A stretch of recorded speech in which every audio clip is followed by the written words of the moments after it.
Hey, welcome. My name's Steve, I'm Aaron. Hello. and we're Nottingham-based Magic players. We're here to do a set review of the new set Kaldheim, which is out in a week and a bit. We've just had effectively the full spoilers. There might be the odd card we haven't yet got. I think we got the Commander decks today, but we've got enough of them. We've got all the mythics, we've got nearly all the rares, I think. So we're going to have a go at a set review. Excited, Aaron?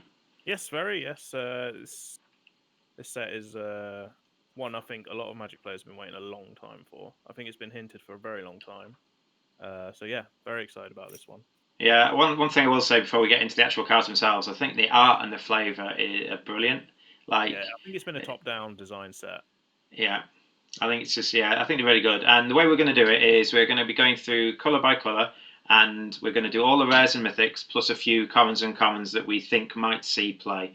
And we're going to do this mainly on the premise of it being a constructed review for Arena. So we're looking primarily at standard and maybe historic. But if we think a card will see play, a lot of play in another format, we will mention it, but maybe not go into too much detail on it. We Maybe are probably gone.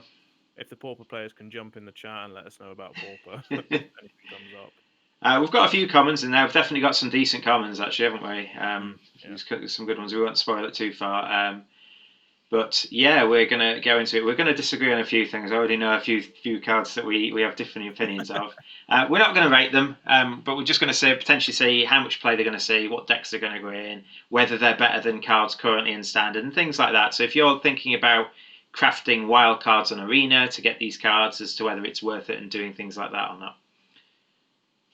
So Save. yeah. Yeah, make you use them wisely, I guess, or consider it. Yeah. So we're going to start with white. We're going to do Wooburg. We're going to do the colours in order, and we're going to do them alphabetically. So we're not necessarily starting with all the mythics and stuff. We're just going to go through alphabetically through the sets. I wonder if I can turn my Discord off. How do I turn off notifications? We're going through every rare and mythic, by the way, and notable commons and uncommons. Don't want to do that. So yeah. So yeah, every rare and mythic though in the whole set. Yeah. All right. So let's give this a go. We're going to start with white, and we're going to start with a card that you asked to be included, which is a common, which is Battlefield Raptor. It's a 1/2 bird creature for 1 white. It has flying and first strike. Why did you want this included, Aaron? So if you look at White Weenies currently, there are some. I think there is a new 2/1 actually, a new one. I think that boasts, but I don't know if that's in it. I think it might be later on. We Anyway, are coming to that later, yeah. yeah. So this guy, it's a flying 1/2 with flying first strike for 1. I think. I mean, that's a lot of stuff on a 1 drop. Like Healer's Hawk saw play in White Weenie. Healer's Hawk was flying lifelink 1/1, wasn't it? Yeah.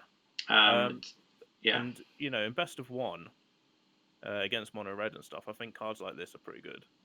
Buys you time.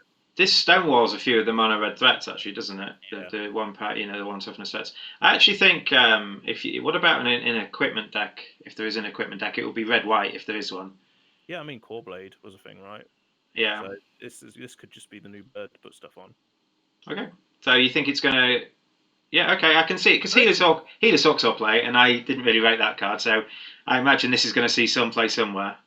Yeah, I don't think it'll be like a game changer or anything, but yeah, it'll definitely see play in White Weenie. I suppose if you're in an aggro deck, in a white-based aggro deck, you do need 1-drops, and this might be the best available one. There is, like you said, there is a 2/1 that's coming up later, but that doesn't have evasion, so at least this can chip in for some damage later on in the game.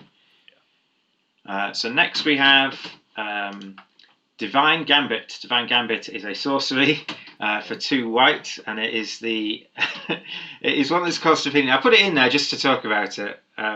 It says exile target artifact, creature, or enchantment that opponent controls. That player may put a permanent card from their hand onto the battlefield. How playable do you think this is? I don't like it at all, personally.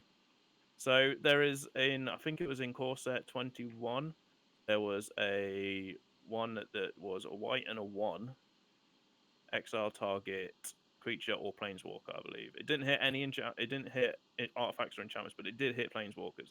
It was an instant, and it gave them the 4/4 angel with flying, I believe. Yeah. And that sees no play at all.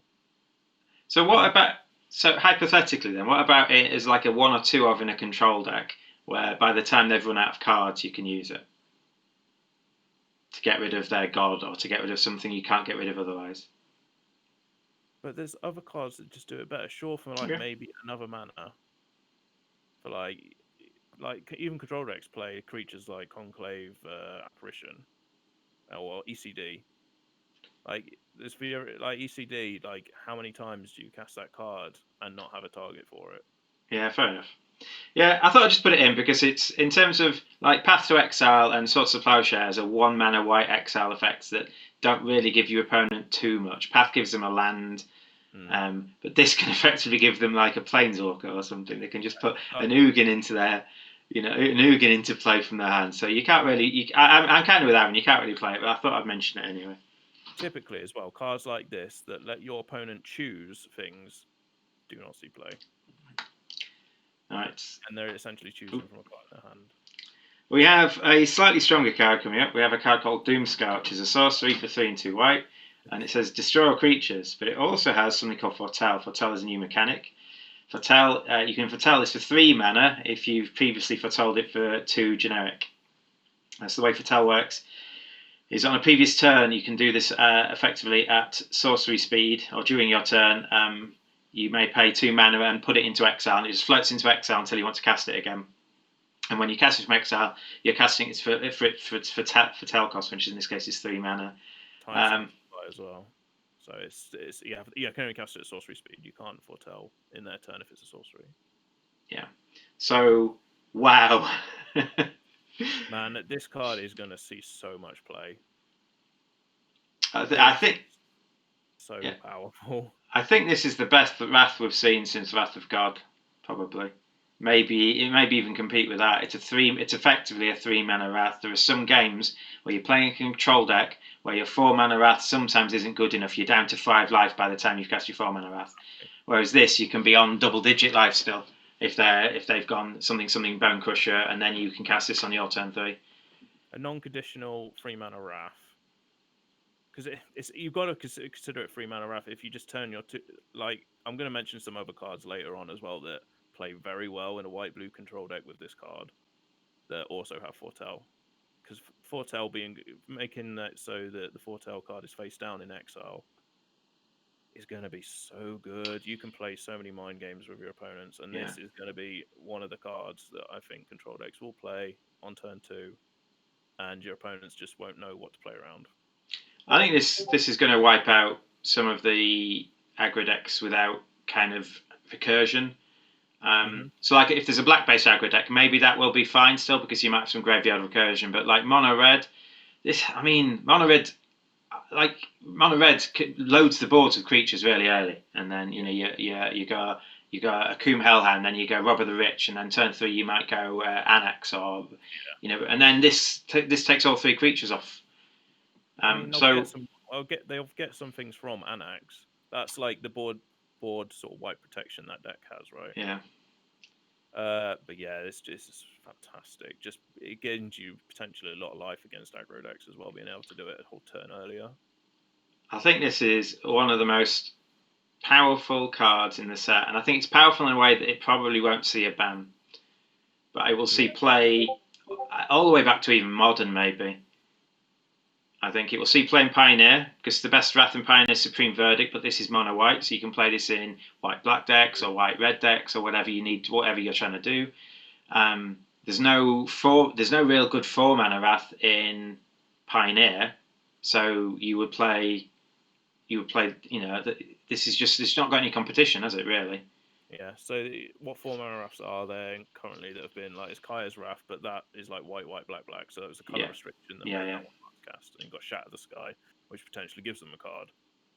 Yeah. So yeah, this is very, very powerful card. I think we'll see loads of standard play, and historic as well. Yeah, I will be trying to get 4 of these because I like playing control or weird dirty decks where I need to stay alive until I can do my thing. So this will be a 4 of in a lot of my decks. So, all right, moving on. So we've got Glorious Protector is a cleric angel for 3. It's a 3/4 cleric angel for 2 and 2 white, and it has flash and flying. And when Glorious Protector enters the battlefield, you may exile any number of non-angel creatures you control until Glorious Protector leaves the battlefield. And it has Foretell. And the foretell cost is always 2 mana. So although it doesn't have the reminder text here, the foretell is 2 generic mana. So you can effectively suspend this or foretell this for 2 generic mana and flash it in at a late turn for 3. So we've gone from the board wipe to the board wipe, or the anti-board wipe, right? This card's fantastic. I really like this card. So Yeah. You could play it as a curve topper in White Weenies. That's the first thing that springs to mind.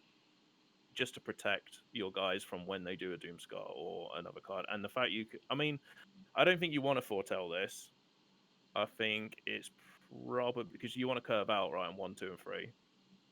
And then if you've been on the play, they Doomscar, you've left 4 mana up, then you flash this guy in.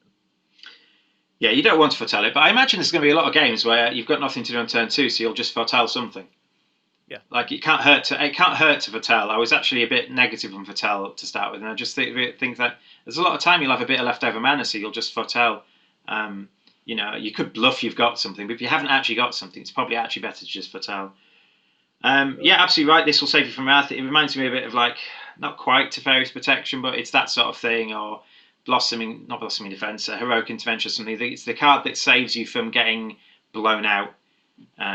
You can even block some things, flash this guy in, save all your blockers that were going to die, and you've taken no damage. And then if you find some way to get rid of him, then you can flash them all back in again effectively. And it gives you a 3/4 flyer. That's not bad stats, really. Well, 4 toughness is very good in a world of 3 damage red spells. So yeah. Well, I mean, yeah, and even in Pioneer as well. Like you got Lightning Strike, right? That's arguably one of the best burn spells. It reminds me a bit of Restoration Angel, and that's a lot of play. It's slightly different. I think you can't really. It might be a bit harder to abuse the enter the battlefield effects, but remember Thassa's still in the format. So Thassa's, if there is a blink deck going, this will see play in that blink deck because it allows you to recur. I mean, you could get Charming Prince and start blinking things left, right, and centre. I think you could do some if there's some things that draw you cards and you blink it in, I'm all for it. Next, we have our first god. This is a mythic, and all the gods are double face cards. I believe there are 10 gods in total, 10 or 11 gods in total. But we've got Halvar, God of the Battle, for 2 and 2 white. It's a legendary creature god for a 4/4 creature, and these gods are not indestructible. It has creatures you control that are enchanted or equipped have double strike. At the beginning of each combat, you may attach target aura or equipment attached to a creature you control to another creature you control. So, just going on the sort of the point of them not being indestructible. I think that's a sort of lore point of view, because I think in Norse mythology the gods aren't indestructible, as opposed to they are mortal. Okay. But yeah, this card's really good. So the only problem I have with all of these cards is they don't punish you for playing 4 legendaries. Yeah. That's what you think. Actually, I think that's a positive rather than a negative. Okay, so I'm looking at it from a financial point of view, I guess. Okay. But yeah, you don't, you can play 4 legendary creatures because if you have it, it's never a dead card, right? Because you're probably not going to have more than 3 in your game. So on the back of the card, we'll have a look at the back and we can talk about why Aaron's point is valid. But on the back of the card, we have equipment. Or something else. I think it's a lot of the time it's equipment, but sometimes it's vehicles or lands or whatever. But the Halvar comes with Sword of the Realms. It's the sword you see in his picture. You can see it's the same sword, and it's a legendary artifact. You can equip it to someone and give it +2/+0 and vigilance. Which means that what I'm saying is that if you've already cast your Halvar and you draw another one, you can play it as the equipment side, and they won't kind of legendary themselves. So it feels like you've got 2 of the same legendary on the battlefield, one face up, one face down. Yeah. And they all sync together quite well. So imagine if you have Halvar with his sword on it, he now becomes a 6/4 double striking vigilant creature, which is pretty good. I mean, lacking trample potentially, because I think Embercleave in that case is still better.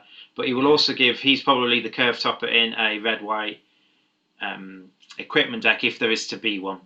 I'm not sure there's enough good equipment yet to see it, but you do have more of the Skyclaves and you do have Embercleave, although I think Embercleave might be a bit too much. I I don't know. I don't think you can ever have enough Embercleave. Yeah, but like so, Embercleave's better when you're flooding out with creatures, and if you're sitting there playing the saga that gets you equipment and all these equipments and these runes, if you're going down that route, I think maybe you're not going to be able to get Embercleave on your creatures early as you'd like. Yeah. That would be my misgiving behind it. I do like the fact that at the beginning of each combat, so even in your opponent's combat, you can start moving your auras and equipment around to protect yourself from any attacks that might be incoming or whatever. So yeah, it's a solid card. Sorry, what is it? Was +2/+0 vigilance, wasn't it? The other Yeah, side. +2/+0 vigilance. And for 2 Given, mana, that's fine. I think that's fine on a beta.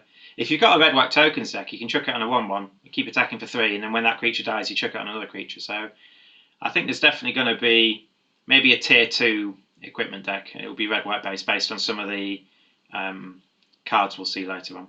from the lore perspective, though, I do not like. It doesn't seem to have the right sort of text on it. It's meant to be like the mega sword that wins the whole battles and all this. And okay, +2% vigilance. I mean, sure, whenever a creature dies, return it to its owner's hand. But Oh, I forgot to read that out. Yeah. So. Oh yeah, that's yeah. that's So this, yeah. So basically, that effectively gives Halvar recursion. So if you can chuck this on Halvar himself, and then someone kills Halvar, you can get Halvar back in your hand and play it again and equip it again. So you get this kind of recursion. So unless they can exile him or do something to the equipment, they find it hard to deal with him once he starts getting equipped up. So this is actually a really good kind of pair of creature equipment.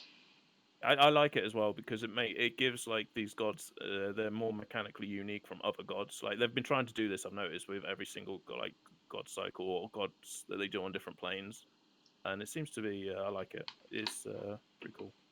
Yeah. Okay. Next we have 1 and a white for Rally the Ranks, which is an enchantment. And it says, as Rally the Ranks enters the battlefield, choose a creature type. Creatures you control of the chosen type get +1/+1. So we've been talking about Boros decks a lot already. Well, Boros Warriors. This is like got to be the perfect card for it. As long as you can go wide enough, this is fantastic. I think. But a 2-mana Anthem. Yeah, and any low to the ground tribal deck. I think this is great. I remember Always Watching was a card. The last card I can see that actually saw standard play. Always Watching, which was 3 mana. It had a bit more to it. It gave all your non-token creatures vigilance, but it was 3 mana. It gave it +1 vigilance. But when your opponent got 2 or 3 of them on the battlefield, you're like, wow, it's really hard to deal with because you know the rest of the deck was full of creatures. I think this would also see play in Mardu Knights if that's still a thing. I think Eldraine Knights is still a thing, isn't it? And so this will see play in that. It could see play in any sort of white-based creature deck, so angels or clerics. Maybe not either of those because they're not really looking to win through quick direct damage. But yeah, so any sort of white weenie, Boros, Mardu kind of tribal deck, I think this is an auto-include. Is there white dwarves in the set? Maybe in Pioneer you could like do the There's dwarves, white red there's dwarves. yeah there's the equipment like there's Depala and vehicle route. Yeah. But I don't know so much about Mardu Knights just because they've got the land. Is it Tournament Grounds? Yeah. Which won't tap for anything for it. Does it tap for colorless? It might tap for colorless actually. Yeah, it does. Yeah, it's could help guess this. Yeah. It's It taps for equipment spells at nights. That's where you get the colors for. So yeah. Yeah. That's true. Yeah, I like it. I'll be trying Boros Warriors with it for sure. Yeah. There's a Berserkers deck, isn't there? Berserkers is probably red-black though, isn't it? Yeah, I think the demons go into the Berserker side more. So yeah, but that'll be more black. I think. Yeah, this is about as powerful. You'll never get a better Anthem than this, I don't think. That's not on a creature. You'll get some lords, but often the lords pump a creature type. This is a static lord, so it's harder to remove, but it doesn't provide a body. So you're kind of balancing it between that. But I don't think you'll get anything better than this ever. So it's as good as it gets. If you're ever going to want an Anthem effect, this is the one you want. Right. Next we have Rydane, God of the Worthy. It's 2 and a white for a legendary creature, which is also a god. It's one of these flip gods. And it's a 2/3 flying vigilant, and it's a hate one. So snow lands your opponent's control enter the battlefield tapped. Yes, we're back to having snow. And non-creature spells your opponents can cast will convert a mana cost 4 or greater, cost 2 more to cast. So I believe this is the only snow hate card in the entire set, which disappoints me a bit if I'm honest.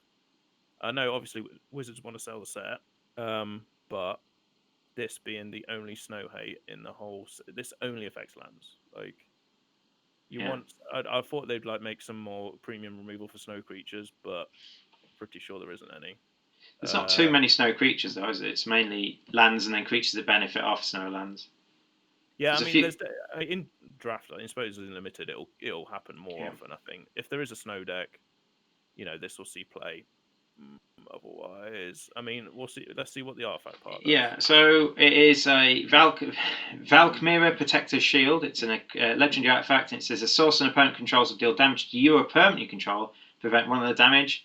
And whenever you or another permanent you control becomes target with a spell and ability, counter that spell ability unless its control plays one. So both sides of this card are taxing. There's taxes all over the place. You've got 4 different taxes effectively. Yeah. You've got a tax on snow mana, a tax on big non-creature spells, a tax on damage, and a tax on targeting. So if a source opponent control would deal damage to you or a permanent you control, so that's really anti-burn, I guess. And I guess the bottom half is also very anti-burn. Yeah, I mean, this would be really good against Cavalcade of Calamity and things like that. That would just. Well, I mean, but I'm just saying it's just. That point, yeah. Yeah. I don't think this is necessarily constricted playable unless you really want this card and you draw a second one, in which case you then play the artifact. I mean, what else could I get at this? There isn't really a god tribal deck unless you're playing some world tree sort of stuff, which could be fun. I mean, we'll talk about that later. But yeah. So it says it adds 2 mana extra onto. Yeah, so my immediate doubt, because people can see it's coming, but like it stops Embercleave by 2 turns. Screws Tron, but I mean that's modern. Yeah. The Screwtron. I mean, and they have enough mana anyway. By the time they've got, they might have to wait 1 turn after they've hit Tron to play another Tron land and then have the mana. So I don't think you play this in older formats, but I think maybe this is a sideboard card against like Genesis decks and things like that, because they're not playing direct removal, so he probably will live. And if you cast this down, it takes their Genesis out by 2 turns. Genesis Ultimatum, any of the Ultimatum decks. That's true, yeah. Yeah. And I mean, like Genesis Ultimatum is one of them cards you want to get out on turn 6 if possible with like Lotus Cobra shenanigans. And incidentally stops things like the Great Henge and Embercleave and some of the really big splashy things and Ugins as well. So I think weirdly, the more things I say, all of those things are super good if your opponent can cast them early enough. So if they can ramp into Ugin or they can get the Great Henge down early or something like that, and this slows it down. So it might see some sideboard play, but I don't think you bring this in exclusively to deal with one threat, one of those sets. I think you bring it in to deal with several of them. And I think it is primarily for snow hate. If there is a snow deck and it has to play a lot of snow lands to warrant it, you can't just be. I mean, I don't know what you might just splash snow basics for the sake of it, but yeah, I mean, if I know people are playing this, it kind of disincentivizes you to play snow basics in every deck. Because I mean, why would you not play snow basics in every deck now? Apart from this, So this is like the only thing, okay, so I don't think you're playing it for the second half at all. I think it's mainly for those 2 abilities there. I think so, yeah. Yeah, and it's not an angel. I know. I keep looking at the card, thinking, oh, it might go an angel tribal. No. Yeah. which is a tribe I'm looking forward to. I'll talk about tribes in a bit when we get to our next angel. Oh, look, it's an angel. So this is a Splendid Marshal. It's a 1 and 2 white for a Angel Warrior, which is a 3/3 flyer. And it says when a Splendid Marshal enters the battlefield or dies, you may exile another creature card from your graveyard. When you do, put +1/+1 counter on each creature you control other than Resplendent Marshal that shared a creature type with the exiled card. There's a lot of text going on there, but basically it means you can pump your team twice if your team all share the same creature type as a card in your graveyard. So I don't like this card personally. I don't think it's good on turn 3. Which then, because I'd like to cast a card that's good at any point in the game. I do not think this is good early on. So you may exile another creature card from your graveyard. So they're going to have to use removal on a 2-drop, because you want to put a +1 counter on as many guys as possible, right? So on turn 3, this is not good. I mean, you might just play it as a 3/3 for free with flying, which is okay to an extent, but there's better things I think you can do. And I guess you play. I suppose it benefits as an angel and a warrior. I think, So, weirdly, I think you can play this in a deck that doesn't have angels or warriors. I think you can play this in clerics. Because clerics go to the bin quite a lot. And yeah, so there will often be a cleric. So I imagine in my head when I first saw this, I thought, oh, it's another good angel. Well, I think you'd play this in Angel Tribal as a 3-drop angel 3/3 that late in the game does a lot more. if there's not any better options. Yeah, there are better options, but I think you probably want, because there's no 1-drop angels, and there might not be many 2-drop angels. There might be one in the whole set or something. So I think you might play this in Angel Tribal if it's the best of the rest of the 3-drops. However, if you play it in something like Clerics, well, it doesn't need to match the creature types. It just needs every other creature in your deck to match types. So if every other creature in your deck is a Cleric, you can exile a Cleric when you play this and pump the rest of your Clerics. And when this dies, you can exile another Cleric and pump the rest of your Clerics. And Clerics are all about like aristocracy, sacrificing it. So weirdly, you can play this in Merfolk. You can play this in some weird tribes to pump your team twice. But you want to play it in a white-based. I think so. Yeah, I think so. But I'm just hypothetically, you could play this in Mardu Knights. I mean, I don't think you would because I don't think the mana base will support it. But that's where I'm seeing this. I don't think it necessarily needs to be in an Angel or Warrior tribal deck because you don't need it to match the tribes. I think Clerics is his most likely home potentially, followed by Angels. You are. I suppose you do lose the synergy with the other tribes, so like Lords or whatever, or the Anthem effect. Yeah, you do. And it has to die, right? It can't when it exiles. Yeah. So I just think there's a lot of setup. So you need guys in your graveyard. The ETB is fine, I guess, but it also has to die to get the +1 counter Anthem effect again. And Sky again, I can keep mentioning this, but Skyclave Apparition and ECD both hit this. Okay, fair enough. So you probably want, if you don't get that first one, I mean, Thalia's Lieutenant saw play. Yeah, that was. It pumped the humans when it landed, and then later on it did a bit of stuff to itself. It was 2 mana. Maybe yeah. I'm with you. I don't think it's a bomb, and I think it's mythic for draft purposes. Yeah, I agree there. However, the next card, I do think is good. This is another 3-mana angel. And so when you're looking at better options, this is Youthful Valkyrie. It's 2 and a white for a angel cleric. It's a 2/4 flyer, and it says whenever another angel or cleric enters the battlefield under your control, you gain life equal to that creature's toughness. And as long as you have at least 7 more life than your starting life total, creatures you control get +2/+2. Okay, so we've gone from the Warrior Angel to the Cleric Angel. So this one definitely goes in the Cleric deck, more so than the previous one for sure. Easier to cast for a start. So also has bigger toughness. Yeah, it has less power, but I don't think that deck is as aggressive as like a Warrior deck or maybe an Angel deck. So this cares about whenever another Angel or Cleric. So Bishop of Wings is like the first thing that springs to mind in Historic. And you've also got the 1-mana Speaker of the Heavens, I think it's called. That also cares about you having more than 7th life. So it might be like this sort of caring about having more than 7 life sort of thing for life gain decks now starts to become a thing. There is already a deck, Heliod. Any deck with Heliod in, Heliod's there to pump your team and gain your life. Yeah. And this gives your whole team +2/+2, including itself. It pumps itself. It is so good.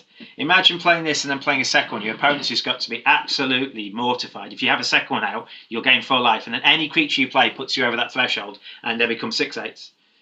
It's just absolutely insane. It's not legendary. You can play it. You can splash it in a black heavy life gain deck because it's only 1 white. It's got 4 toughness, so it dodges a lot of the 3 damage red stuff. Like Fire's a Prophecy, is it Fire Prophecy or something like that? Yeah. So, oh my god, I think this is the best white creature in the set, in my opinion. I suppose you've got the deck building restrictions that it can only go in an Angel or Cleric deck, right? Yeah. So so the other one I think actually goes in more decks, although it's not as good. Yeah, probably. This will be the all-star card in the decks it's Yeah, played in. I think so. Yeah, it's just so good in the decks where you're playing these angels, and angels generally will have decent amount of toughness. So basically, you play this, and you 2 more angels gets you there probably. Yeah. You're getting there. I mean, it's very hard once you play this and you're playing 4 and 5 mana angels for them not to have enough toughness to get you over that 27 life threshold. And if all the other stuff in your deck's incidental, some of your creatures will have life gain, some of them will have gain life when this happens. I think there was a card from the core set that saw play that was like, it's something like whenever you gain life, gain 1 more life than that. And it's a 2/2 Right. fly for 3 or something. And that's all playing life gain decks. Well, this is phenomenally better. With the restriction that you kind of want to focus more on angels and clerics. But like you said, all the clerics you mentioned, the white-based clerics. And then Veto is in the format, and Veto is a cleric. And that's whenever you gain life, they lose life. Yeah, So this is that's a just lot like, of damage. you play Veto, which is a 1/3 or a 2/3 or something. You play Veto, you gain 3 and hit them for 3. And then if this gets you over 27, Veto's now a 3/5. It's just absolutely insane. So I think this is an all-star. This will see heavy play. There will be a tier 1 white-based deck with this in it. I mean, 3 mana 2/4 flyer already is fantastic stats. Yeah. But it pumps itself. Like, I think this would be fairer if it pumped other creatures. But it pumps itself by +2/+2. Yeah, that's a significant. It's so good. Yeah. And you You can love probably that. win races as well. You don't even need to block with it. You don't even need to block and risk it dying in combat because you're probably going to win races because every time you're playing a creature, you're gaining life. I just imagine like Spook of the Heaven turn 1 is an historic, Bishop of Wings, this, and then holding up for that board wipe angel. So Yeah. good. So we're going to move on, but that's yeah. We like that card. Search for Glory is a snow sorcery for 2 and a white. It says search your library for a snow permanent card, a legendary card, or a saga card, reveal it, put in your hand, then shuffle your library. You gain 1 life for each snowman spent to cast it. Meh. I think this is a combo piece in a deck where you really need a specific card, and it probably won't be a snow card. It will probably be some sort of legendary combo-y thing. And I can't see any home for it at the moment. No, like trying to think of like other like idyllic tutor that sees no play. Yeah. And I think there was a 3 mana find a planeswalker. I can't remember what it's called, but yeah, That was out for the Gatewatch, wasn't it?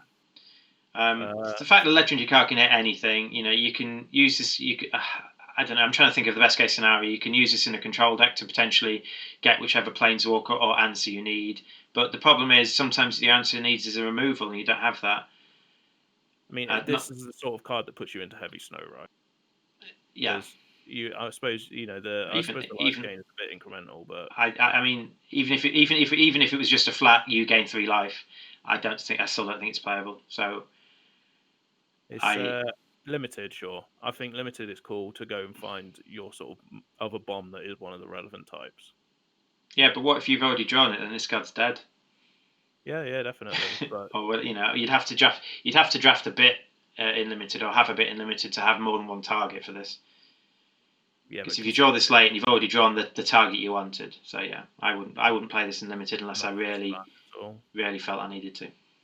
Like if I opened an Ugin in some sort of seal, I mean clearly Ugin's not in the set, but if I open an Ugin, I might draft this thinking it gets him in my Ugin when I've got 8 mana. Yeah. But other than that, I just can't see this seeing play. No, I agree. Not fast. So our second white god, it's Sigrid, the god favoured for 1 and 2 white. It's a god.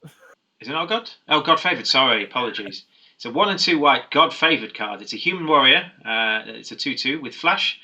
It has first strike and protection from god creatures. And when Sigrid god favoured enters the battlefield, exile up to 1 target attacking or blocking creature until Sigrid leaves the battlefield. Very good. The only downside to this is it being legendary, but I like this card a lot. Oh god, the 2-for-1s you can get with this are going to be so good in combat. They're swinging with their guys. You exile the biggest one, and then you can block anything with 2 toughness or less and kill it first. Or block a god without taking any damage. That's true as well. Yeah, I mean, usually though, I suppose when you exile something they're attacking with, you're probably going to turn the god devotion off unless it's one of these new ones. Yeah. Yeah, I like this card a lot. This reminds me of Skyclave Apparition in some ways. It is that sort of Ash. removal. It is slightly more um, specific because it's target attacking or blocking and not anything. But the blowouts you can get kind of make up for the fact that you can't hit as many things. They might try and play around it as well. You could bluff Yeah. it. Yeah.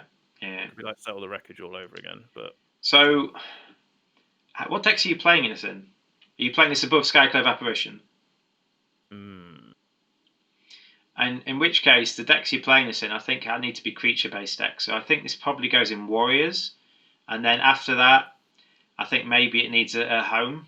I'm not sure what other homes it's got. So what does Control do? Control can just play like Vanishing Light, I guess, over this.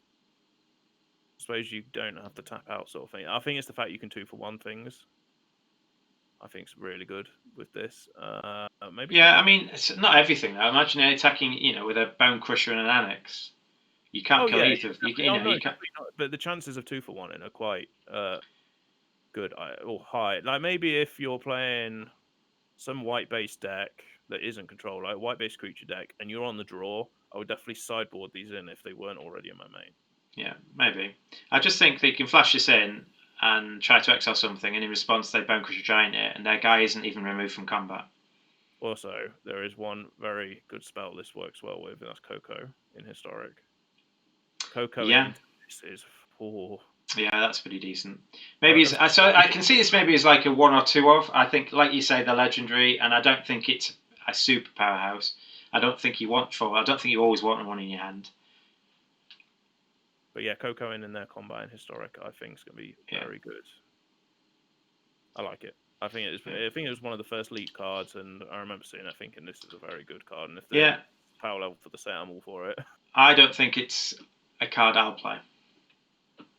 It's not my sort of deck. It's not my sort of deck, I think. So that's why I'm not rating it as high as you. Fair enough. In Limited, oh my god, this is good because you will nearly always get a 2-for-1. Yeah, that's true. Yeah, but I think in Constructed, I think there's a lot of times when it just doesn't do what it can do. So maybe. No, maybe. I think it's not a knight, so I think maybe if there's a warrior deck or something like that, you'll see it, but otherwise, maybe not. Right, moving on. We have another white mythic from the set. It's Starnheim Unleashed for 2 and 2 white. It's a sorcery mythic with Foretell, and it says create a 4/4 white angel warrior creature token with flying and vigilance. If the spell is foretold, create X of those tokens instead. And you foretell it for 2, and then you can the foretell cost is XX white. So straight off the bat, this is a 4-mana Serra Angel. That's fine.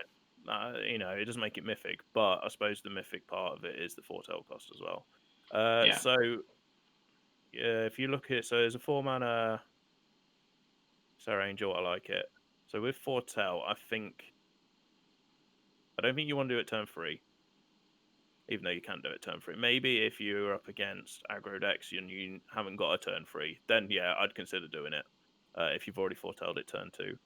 But once it gets to X equals 2 and more, it's very good. Being sorcery hurts it a bit, but yeah. Maybe I'm not as hot on this as you. I think you've already got that land from Zendikar that makes 2/4/4 angels. And unless you're playing both of them, why would you not play the land over this? The land's 7 mana. And so this is 5 mana plus foretell to make 2/4/4 angels. So it's the same 7 mana, although you can cast it earlier. Okay, yeah. And I think so. It's if that makes sense. So, yeah, no, I get it, yeah. And the land costs you very little to put in your deck because it's a land. It's one that goes in one of your land slots. Yeah, so I think unless you're playing both, my opinion, I don't think I'd play this over the land.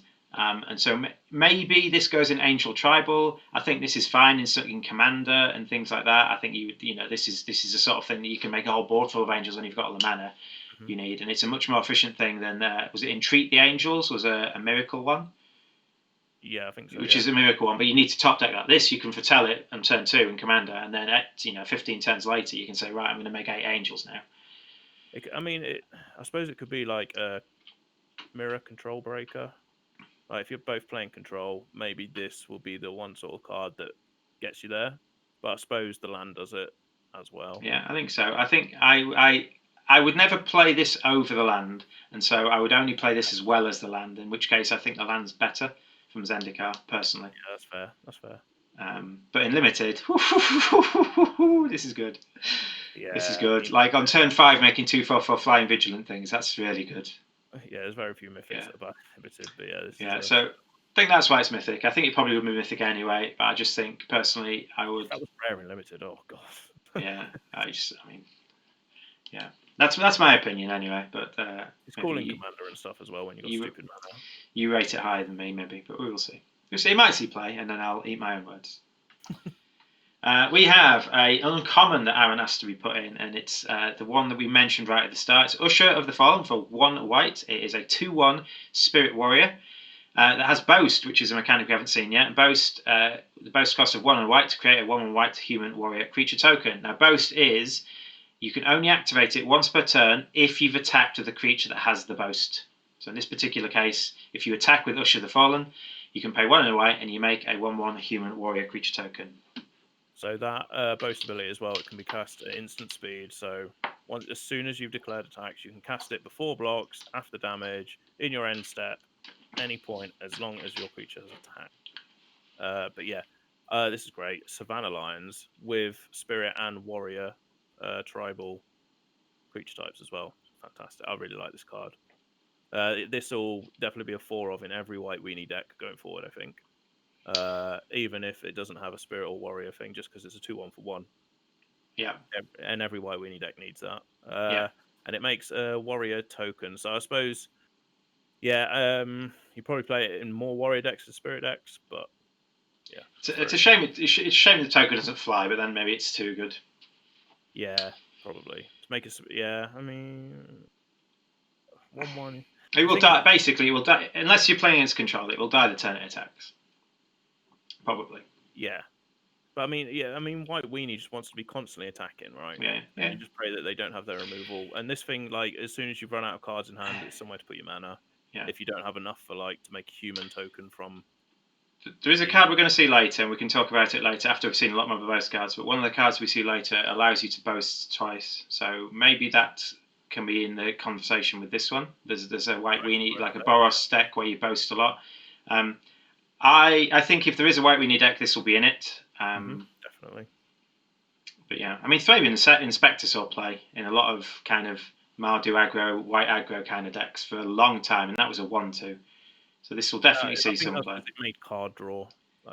This will see some play in terms of it's more aggressive, but it doesn't give you the card advantage. But it does give you bodies.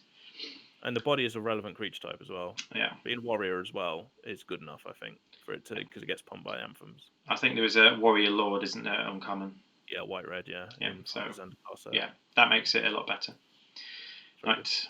Next, we have Youthful Valkyrie for 1 white. It is an angel. It's a 1/3 flyer. Whenever another angel enters the battlefield under your control, put a +1/+1 counter on Youthful Valkyrie. Now this, I believe, is from the set booster. It is. That I was looking at. One of the set boosters seems to be angel themed. So I've got this one in the next card, I believe, from the set boosters. So if there is an angel tribal deck, this is the 2-mana angel I saw. Yeah, definitely. I mean, it's still standard legal, even though it is in the set booster and not in the main. You can see by its collector number that it's not in the main set. But yeah.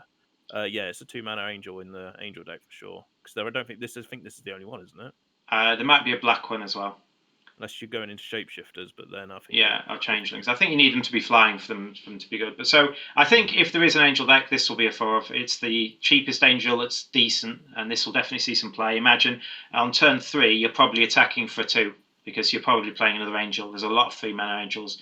There is quite a lot of 3-mana angels. I think there's at least 4 playable ones across the colours of black and white.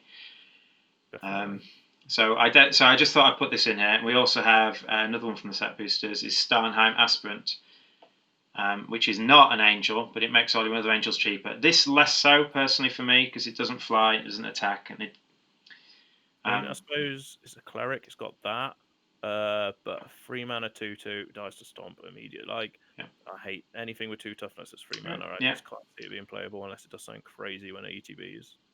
But if there's an angel tribal deck with, I think the 3-drop spot might be too heavy. But if there's some 6-mana angels, then maybe this is the thing you need to get to there. So Yeah, some like big, in historic, maybe if you want to get Lyra down a turn earlier or something, that's quite yeah, cool. yeah. So I don't think it will see play, but I thought I would include it. And that is the white stuff from the set. Have you got a favourite white card? A card you think is the best of the rest? I think it's a choice between two for me.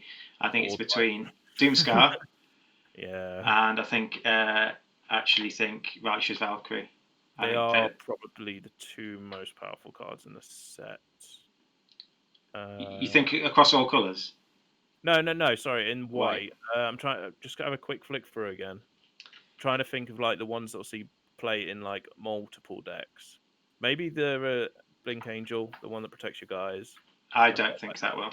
It doesn't return straight away, so I don't think you can do the shenanigans you could do with the Restoration Angel. So I don't think it's as good.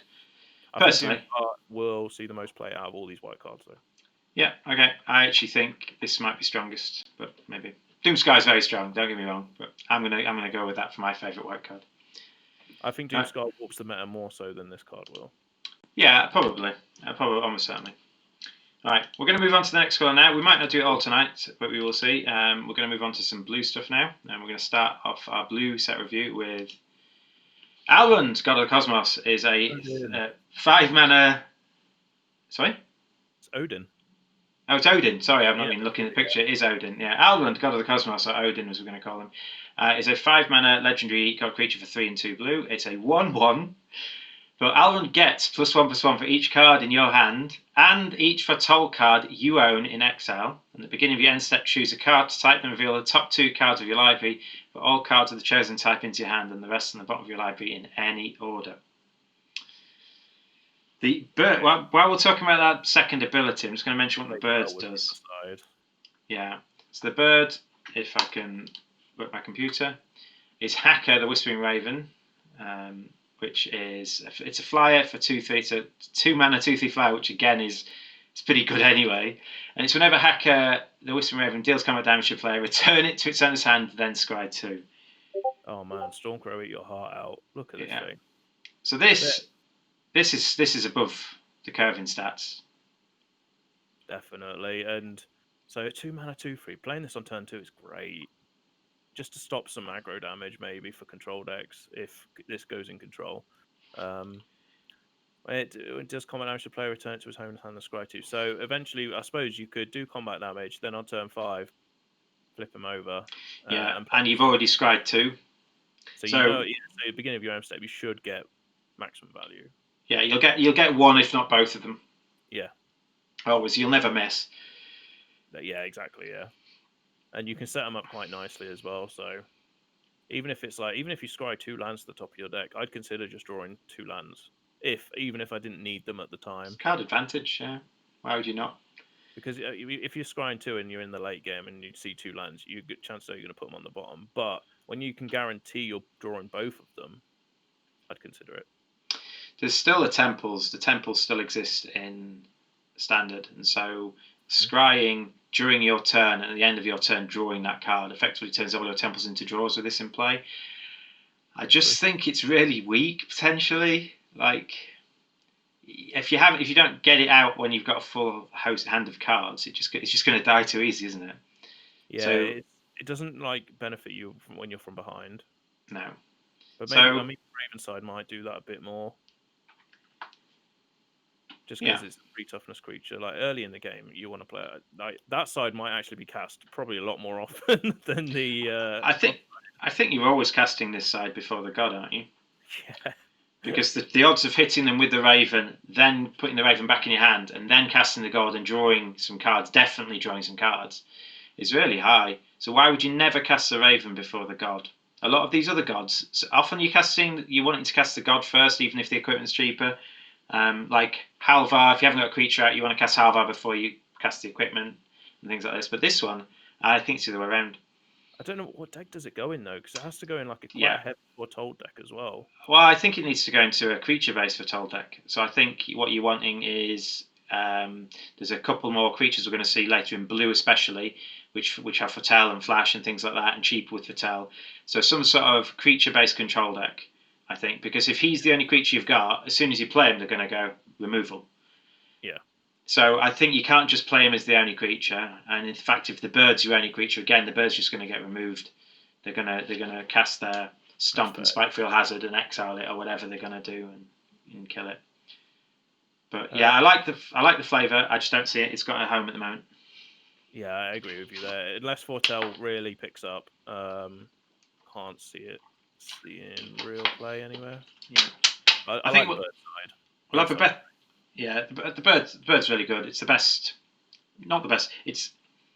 I've already said it. I want to cast the bird before the god nearly all the time. Yeah, definitely. All right, we're going to move on to the next one, which is Alwyn's Epiphany, which is a mythic. It's 5 and 2 blue for a mythic sorcery, which does have Foretell, and it says creates 2/1/1 blue bird creature tokens with flying, and take an extra turn after this one. And importantly, thank you, Nexus of Fate, you exile Alwyn's Epiphany after you've cast it. It has Foretell, and the Foretell cost is only 1 cheaper than the actual cost. So if you Foretell this, a lot of the time, you're paying when you Foretell it the same mana cost as the top, but you're splitting it into 2 payments. And this one, you're actually paying 1 more mana in total, but you can cast it 1 turn earlier. So I can see some like really evil control decks having this as their only win condition, just from the bird tokens, and that's their only win con. Otherwise, it's like absolutely creatureless, no win con control. I think you play this in a deck you've got Sharknado in, but for that reason, yeah. I think Sharknado is your other win condition. Yeah, turn 6 Sharknado, and then making sure that sticks. And then turn 7 playing this. Does that kill them? They'd definitely be quite low. No, I mean you hit them for 9, don't you? Turn, yeah. But I remember the card that it most reminds me of, and it's probably not as good, is Part of the Water Veil. So Part of the Water Veil gave you an extra turn, but if you cast it for 9 mana, it also gave you a...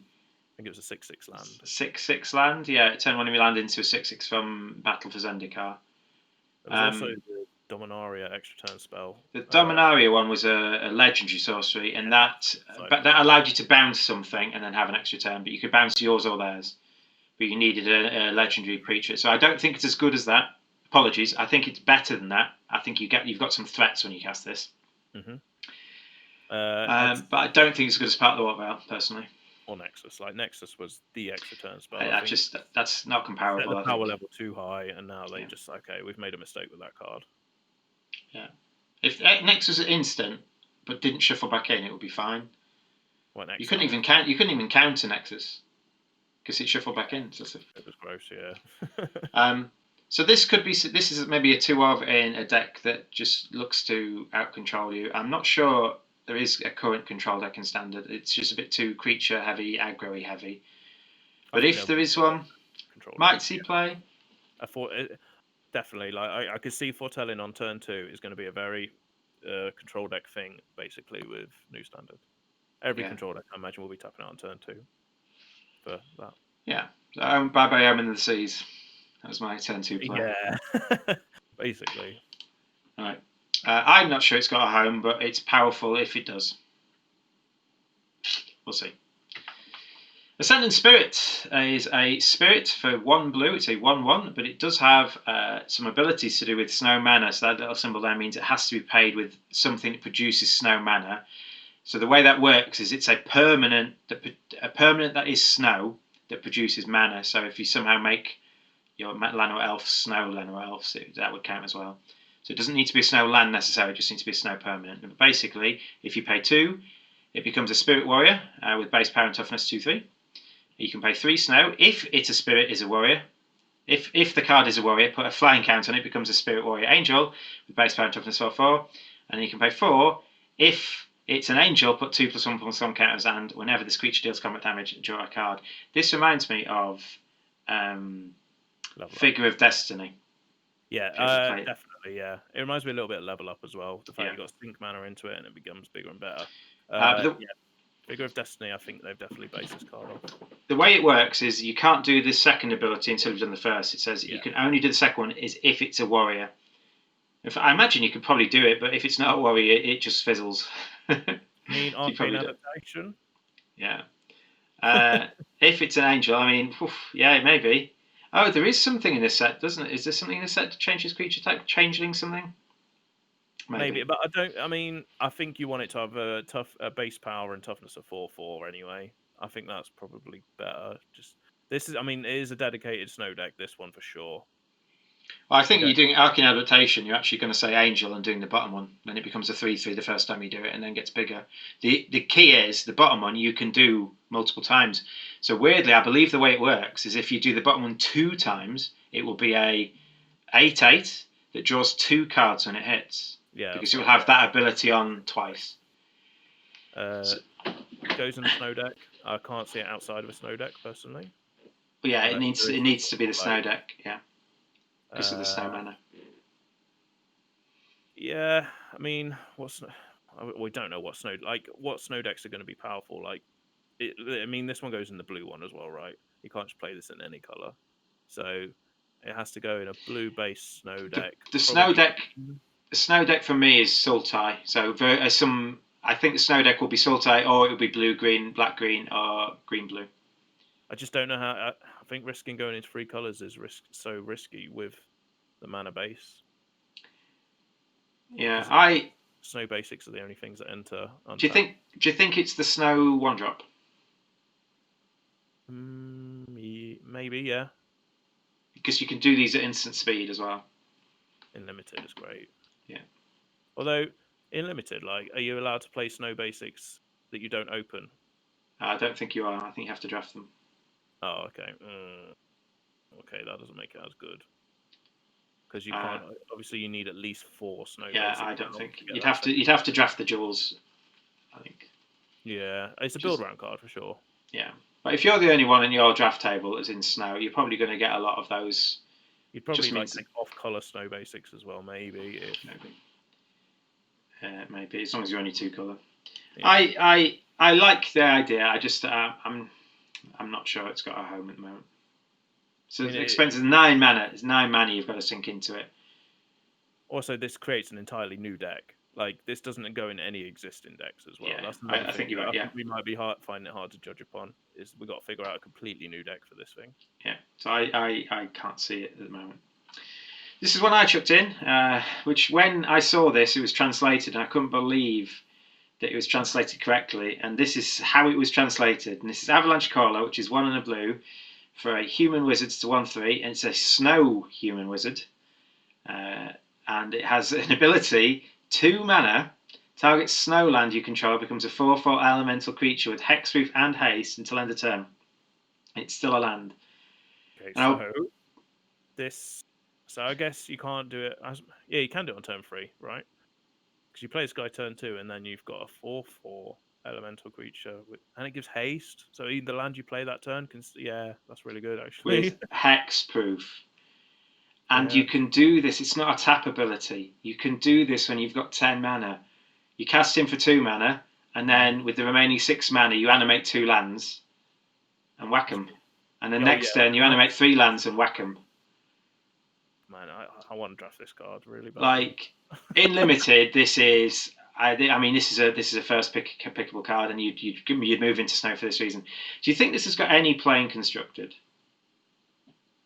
It's got a wizard creature type. It's a snow creature type as well. Also, quite interestingly as well, the 2 mana you have to tap for it doesn't have to be snow mana. Yeah, I know. So that makes it easier to do. It's instant speed. They can't attack into you if you've got mana up. And you've got a snow mana up, yeah. Yeah. Oh, so yeah, if you've got a snow land, they can't attack into you. So I could see this. If there is a snow deck, this is in there. Doesn't die to stomp. Yeah. So yeah, maybe like if the previous card, if that does create a deck, and this is definitely a card that supports it, definitely. This is powerful in limited, so powerful. I don't think it will see play outside of standard. I don't think there's enough snow in Historical Pioneer, and I think it's not good enough for modern. It could almost be rare, I think. I think so. I think this should be rare. It might be a mythic uncommon in limited, definitely. This should be rare because it's too good to be uncommon for limited. But maybe they just don't think. Oh, no, I don't know. Yeah, limited. 4/4 hexproof. Not just 4/4 hexproof. And haste. Haste so it can just even if it's on the land you played that turn. Yeah. Yeah, very good. And it's still a land as well, so yeah really, really good. Yeah. Right. This is one Aaron put in. It's Behold the Multiverse. It's an instant for 3 and a blue. It says scry 2 and then draw 2, but more importantly, it has Foretell. And Foretell cost is 2 mana. So again, I love this white blue control deck that I've theorized, and this is just goes in it because this is one of your trap cards. They're playing around the board wipe, and then okay, actually, all along it was scry 2 draw 2, so I just did Chemist's Insight basically. Yeah. Glimmer of Genius saw play, Chemist's Insight saw play until Narset came around. Yeah. I don't think there's any cards currently in Standard that hinder you for drawing more than one card a turn. Thank God. Thank God. There's another uncommon in the set that is coming up as well that is got the exact same foretell cost and is going to be very punishing if you get the sort of trap card wrong. Yeah. I just love it. Yeah, there's something else that instant speak foretells, and so if your opponent doesn't know whether you've got a counter spell or a removal spell or a card draw spell, you don't know what to do. Yeah. So I think that playing this trap card is going to be brilliant because it basically it just lets you not waste your turn if they don't do anything as well. And for 2 mana, even later on in the game, that's really good. We'll see play. Yes, definitely for common as well. We get our second blue god. It's Cosima or Cosima. I'm going to say Cosima as in Cos. Okay. I don't know. Cosima. Anyway, God of the Voyage. It is a god for 2 in a blue. It's a 2/4 creature. And at the beginning of your upkeep, you may exile Cosima, and if you do, it gains whenever a land enters the battlefield under your control. If Cosima is exiled, you may put a Voyage counter on it, and if you don't, return it to the battlefield with X plus 1 counters on it, and draw X cards where X is the number of Voyage counters on it. Do you know how many times I had to read this card? Yeah. So you basically, you kind of suspend it, and every turn you either bring it back or you leave it in suspension, and you put Voyage counters on it. And give me a sec. Yeah, but basically you put Voyage counters on it only when you play a land. So whilst it's suspended in exile, you can bring it back at any point at the start of your upkeep. But whilst it's suspended, every time you play a land, you can put a counter on it. On the land, yeah. Or is it go on Cosima? No, apologies. You can only bring it back when you play a land, can't you? If this is exiled, you make it a Void. Yeah. And then bring it. Oh, if you don't bring it back. So basically, you can exile it. It stays in exile. Every time you put a land in it, you've got an option of putting a counter on it in exile or bringing it back and drawing a card for each counter you've got. Yeah. Now, I'm just going to show you the other half of this, which is a vehicle, I believe. It's the Omen Keel, which is 1 and a blue for a 3/3 legendary vehicle. And it's whenever a vehicle you control deals combat damage to a player, that player exiles that many cards from the top of the library, and you may play lands from among those cards for as long as they remain exiled. So even if the Omen Keel dies, the lands you exiled using the ability, you get forever. So whenever a vehicle, yeah. Crew 1. Now, what else is a 3/3 vehicle for Crew 1? Yeah, admittedly, this is blue and legendary. Yeah. Smuggler's Copter could go in any deck, and that was the problem with that card. Oh, yeah. And this hasn't got evasion either. Yeah. But this does say whenever a vehicle. So if there are other vehicles that are around or come along, or you can play this in Modern with Smuggler's Copter, or Historic, I think. Smuggler's Copter's banned in Historic, is it? Yeah, they didn't even bring it in, I don't think. Yeah. But like other vehicles, like Heart of Kirin and things like that, it will draw you lands if you have evasive vehicles. So this will be a way to get the lands for Cosima to play. Now, I don't think you play this card just for the vehicle. I think you're playing Cosima for Cosima itself. And one of the things I've thought of doing is if you ever have 2 of them, you can flicker them. That's true, yeah. It is upkeep, so it is before card draw, so you don't want to you don't want to make the wrong choice and then draw one, if you know what I mean. If you decide not to, and then you draw another one. Yeah, I think when you play it the first time, you always exile the first one you play. I don't think you're playing this as a 2/4 creature. I think you're always playing this to slowly draw cards. So do you think the +1/+1 counter thing is relevant much at all? I mean, it comes back bigger. Is that just like gravy, basically, then? I think so. Because when it gets exiled, obviously you're losing the counters on it. Yeah. I love the lore of it, just speaking from that point of view. The fact that, it's going on a voyage, she's learning lots of stuff on a voyage and whatever, and then she comes back and she's stronger for it. I think that's pretty cool. And obviously you gain all this knowledge, so you're drawing cards for it.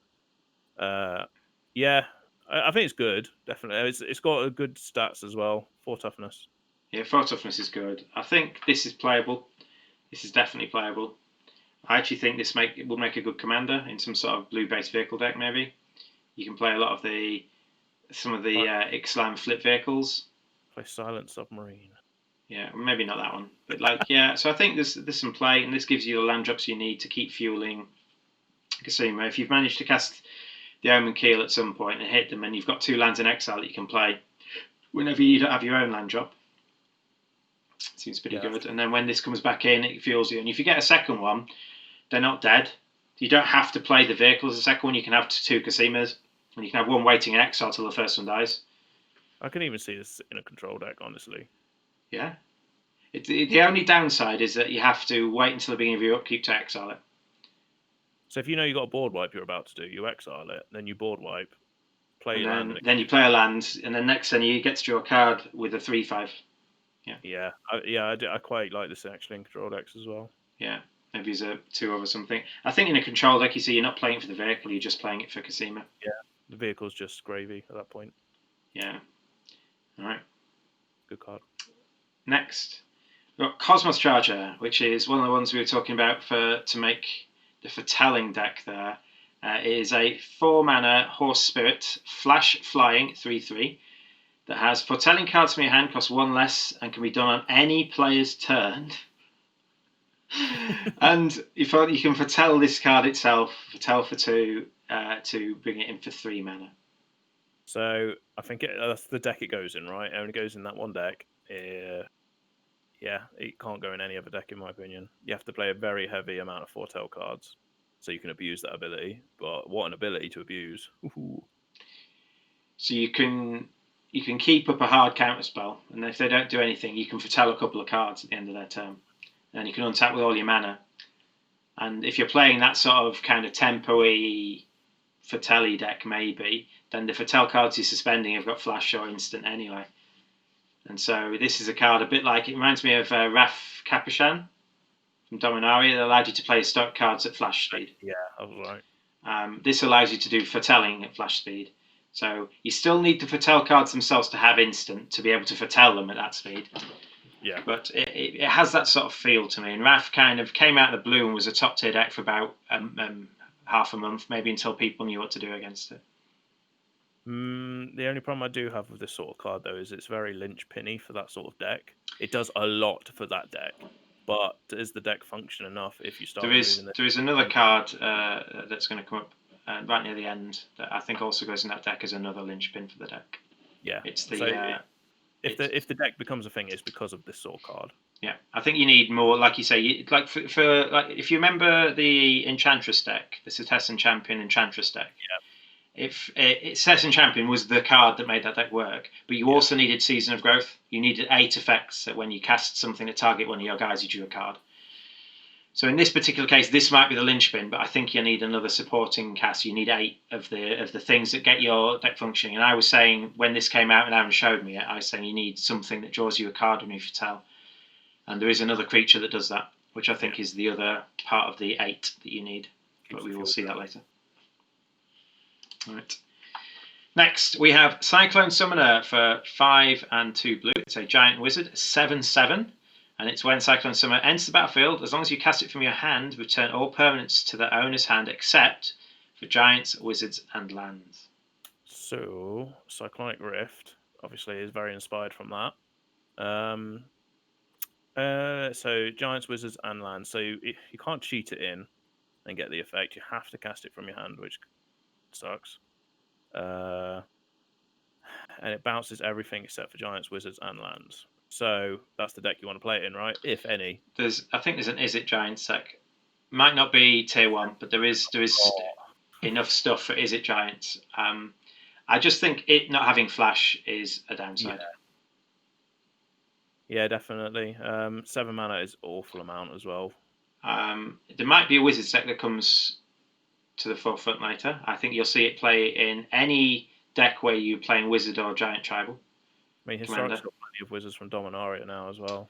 Yeah, I just think the wizard deck's often a tempo-y deck. Is it wizard tempo-y deck, and you've not got any creature beyond 3 mana. So that sort of wizard deck from Dominaria, I just don't see it seeing playing.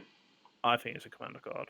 I think they put this in the set for commander. I think so too. It would be good limited. It's definitely good and limited because even if it just puts everything back in your hand apart from it itself, you've got a 7/7. They've got nothing. Definitely. So it can save you or reset the board or something. If you manage to happen to have another giant in play, then you're way ahead. Even better in draft as well, because obviously you'll get your creature type synergies even more so in draft. But yeah, I don't think it will see constructed play. We have another one that Aaron. I know this is one of mine. I think this is Frost Augur. This is a 1 mana, a 1/2 in blue for a human wizard, a snow creature, and it has pay 1 snow mana. Tap it. Look at the top card of your library. If it's a snow card, you may reveal it and put it in your hand.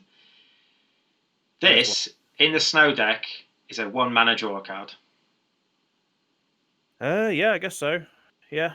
If this deck it does become a thing, then with that angel we saw earlier, that will see more play. Like it seems like all these snow cards are in mono blue. Oh, I suppose that's I mean, so I think blue green or blue black or green black are the colours you want. I think it's soul tight, and so when we get to the other colours, if there's enough in those other colours to find a 2-colour snow deck, maybe it will be there. But you'll often find. Sorry, this sort of deck reminds me of like the cycling deck in the fact that it's a super budget deck that anybody can pretty much make because it seems to play a lot of good uncommons that all synergize well with each other rather than going in any other deck. So for budget players, I think this would be great. You often find that they're like block constructed, these sorts of decks. Yeah. Where you need a critical mass of snow, and apart from energy, which was block constructed and bonk and busted, a lot of these block constructed decks are just they're competitive on a budget, but they're not like tier 1. Yeah. Definitely. So I think if there is a snow deck, especially a 2-colour snow deck, you'll see this with a couple of the other cards we've already mentioned in there, because in a snow deck, this is 1 mana draw card. I can't imagine you're going to have many cards in your deck that are not snow permanents. Yeah, probably, yeah. So it's so it can also be instants or sorceries, because there are some snow instants and sorceries. Yeah, we saw a snow sorcery, didn't we, in white? Yeah, potentially this can hit anything. Alright, so let's move on. Graven Law is a snow instant for 3 and 2 blue. And it says Scry X. So X is the amount of snow mana spent to cast a spell and draw 3 cards. I wish this was rather scry free than draw snow amount of cards. The other way around. That would be too good, I think. This reminds me the most of. One sec. Sorry. Yeah, go on, carry on. This reminds me of. There was one in Guilds of Ravnica or Ravnica Allegiance. It's precognitive preconception or something. It was basically it was draw 3, but if you cast it in your main phase, it had addendum. You could scry 3/2. Yeah. And that saw a bit of play until Narset came about, and then Narset just stopped all these blue mana draw 2, draw 3s because they were dead against Narset. Cavalier of Gales was. I loved that card, but when you played it, you had to put 2 cards from your hand on top of your deck when Narset was out. So Narset killed this sort of card. And so the cards in the past, was it Ugin's Insight? Was one from Battle for Zendikar, which is a very similar thing. It had you scried equal to the number of colours of mana used to spend to cast it. And then drew 3. So so these are like instant draw 3s, right? You're focusing on Okay, so if we look at this card rather as just a 5 mana draw 3 and not care about the snow part, is it still good enough? I think you need to scry something. You don't need to scry 5, but I think the scrying is what makes it playable. I think there are certain decks, like the Rogue deck plays into the story. And into the story in the Rogue deck is just better. It draws 4, and it's also cheaper if they've got enough cards in the graveyard. So I think maybe as a... I don't know. I don't know whether you need to be scrying to make this good. I feel like you do. So would you play this in a control deck? You've got that Foretell one that scries 2 and draws 2 for 1 less mana, which is not as efficient, but you can foretell it. So I don't think you play it in the Foretell deck, and I don't think you play it in the Rogues deck. So what deck's it go in? Yeah, if you don't play it in the Snow deck, then... So it's probably only the Snow deck, or maybe as a one-of in a control deck, but... I mean, if like control decks are just playing Snow Basics for the sake of playing Snow Basics, then yeah, maybe you play it in that, but... Yeah. But like I say, if everyone does that, then people start playing that hate card. Yeah. So Yeah. I think it's the fringes of playability. It's definitely a card I like, the style of card I like, but there might not be a home for it. Yeah, I agree. Woo-hoo-hoo! This is a 1 and a blue for an instance called Mystic Reflection. It says choose target non-legendary creature. The next time one or more creatures or planeswalkers enter the battlefield this turn, they enter as copies of the chosen creature, and you can retell it for 1. So.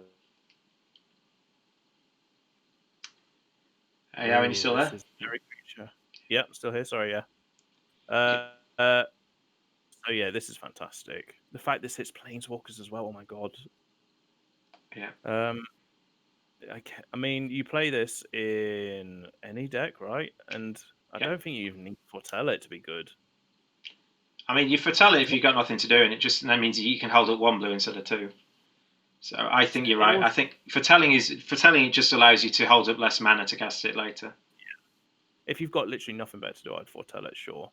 But obviously, you do want to play it in a creature deck, right? The next time one or more creatures or planeswalker enter as a copy, so you can even copy their own creatures. There's so much versatility to this card. 1 mana You can make your own counter target Ugin. Yeah, and it has to. Yeah, it You can't have to go have on a target. So, yeah. And I suppose they can, in response, kill the target. But I suppose Yeah, you can. Yeah, if they kill the target in response, then you'll have to target something else, or it will fizzle. And you can't target legendaries. I guess. Yeah, I mean, it's just like they can go Feasting Troll King, and you can go make it a Gilded Goose, and that's targeting one of their creatures, one of them. So it's basically 1 mana, make the biggest creature they're about to play into the smallest creature they've got. Mm-hmm. And I don't know if this stops combo potentials. Imagine this is 1 mana counter target Primeval Titan. Make it a Sakura's Vibe Elder, just turn it into something that. I definitely think older formats it'll see playing for sure. Yeah. And the fact that you can do this to your own thing as well. Say like you've got 1 big creature out, and then you flash in a load of tokens. All of them tokens now become these big things. Terror the Peaks. That's what you want to do. Oh. You want to. Is it Forbidden Friendship where you make 2 1/1s? Oh yeah, for 2 mana, yeah. For 2 mana, and then you want to cast this on Terror the Peaks, and then they'll both come in as copies of Terror the Peaks and hit them for. I think it hits them for 20. Does it?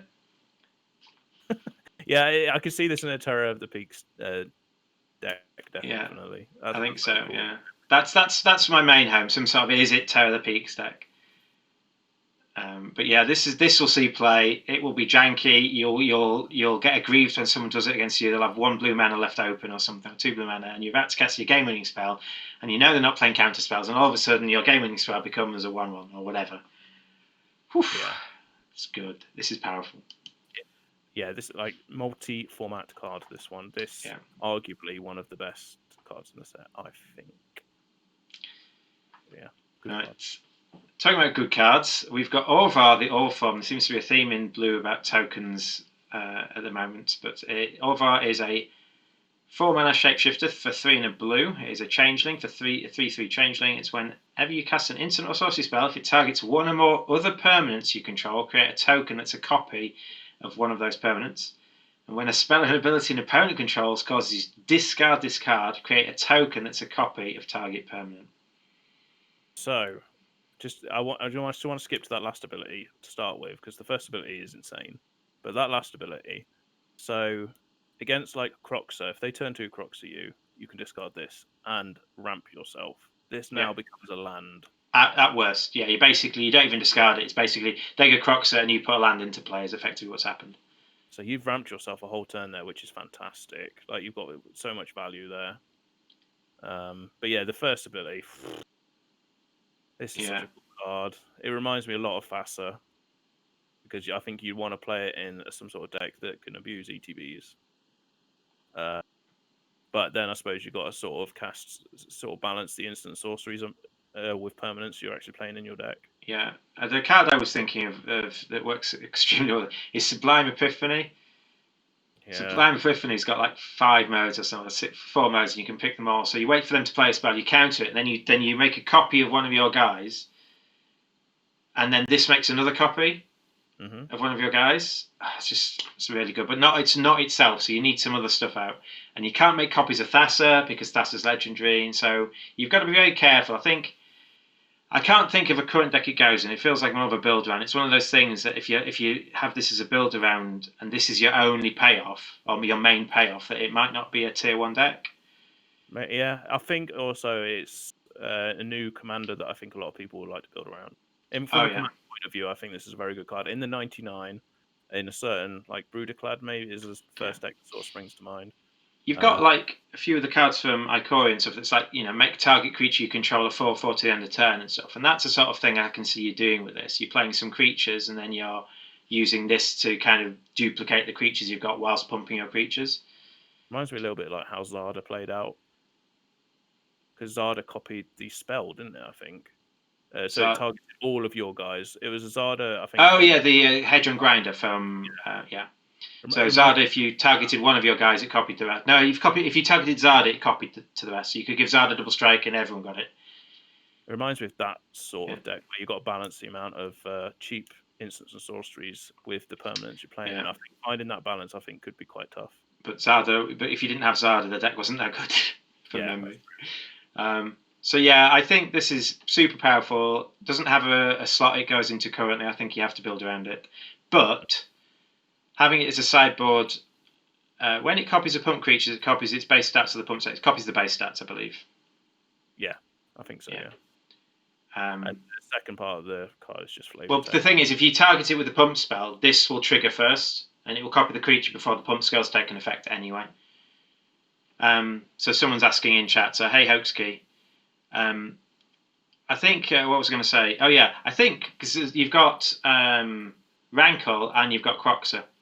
There are some discard synergies currently in Standard, slight discard synergies, but they're nearly always making you discard, aren't they? So if anything, change from a negative to positive, I don't think you have any sideboard and bring it in against that sort of deck, but it is there. There is I suppose it's like the cards like we were saying about the ones that make you discard a card. They don't actually get to look at your hand. That you just have to bin a card. I think there's the Rogue, the 2-mana Rogue as well from Battle for Zendikar, or from the latest Zendikar set. Sorry, that says reveal so many where your party is, however big, and you just reveal this one instead. That seems pretty good as well. And they have to pick one, don't they? Yeah, so they have to pick it. So yeah, I think the effect is powerful. I don't think it's got a home in Standard. Not currently. Definitely not. No, it's a build around for sure. I think so. If there ever gets some more Blink cards, I tell you what, if we go back to Innistrad, I think we might get some Blink again. Yeah, that was. And if it's like blink these two creatures and return them to battlefield, well, this will then make a copy of one of the things you've blinked, and then things like Thassa becomes really good, and you get lots of ETB stuff. But you need the spell. You need the spells as well, don't you? Thassa will be rotated out of Standard then, but yeah. Okay. Innistrad is September, is it? Yeah. Yeah. It's when Zendikar forward. Right, next one is one of Aaron's. It's Ravenform. It's a 3-mana blue sorcery, and it's exile target artifact or creature. Its control creates a 1/1 blue bird creature token with flying, and you can foretell it for 1. So as a common, I think this is solid. Like from a pauper point of view, I think this will see play. Standard, maybe. Being a sorcery really hurts it, but it's hard removal in blue. You don't come by that, right? This can, I suppose, the god has to be turned on for the Pharos gods to actually have its like devotion up. But the fact that this exiles, I think, is good enough. Yeah. In blue, and gets rid of as well. Yeah, it gets rid of things like Crocs that comes back, and any of the recursion that people have got in the graveyards. And Feasting Troll King, which comes back as well when you kill it. That is a problem currently in Standard as well. That the food deck is really good. But I'm surprised it's common. On all honesty, I think it should be uncommon. Yeah, probably right. For exile, like is sorcery, is 3 mana. We had Pongify, which was instant and 2 mana, and that was uncommon, wasn't it? But I think that made a 3/3, didn't it? I think it's only 1 mana actually, but yeah, it gives them a free. It gives them a free 8. Swan Song is 1 mana. That's a counter spell that gives them a 2/2. So it is a blue thing, and this is only giving them a 1/1 for 3 mana. The only thing that probably hinders it is probably sorcery. Like otherwise, I think it'll see a lot of play. But Yeah, being a sorcery, probably won't see play, but I think it might see playing Pauper. I Yeah. don't know if there's any Pauper people in chats, but yeah. It's going to make my blue-black limited learnings even easier. Limited leanings. Great, yeah, limited for sure. Definitely play. Oh this. yeah, I will be playing this, but I think in limited is a lot better because you'll have flyers to block the 1/1. Mm-hmm. My issue in Pauper, and there's some Pauper decks that might play this, might not have flyers to close out the game themselves, which means you're giving them 1/1s that can hit you. That's So true. you can only really play in Pauper against, if you've got bigger flyers yourself. I don't know enough about Pauper really, but if there's a control deck in Pauper, this might go there.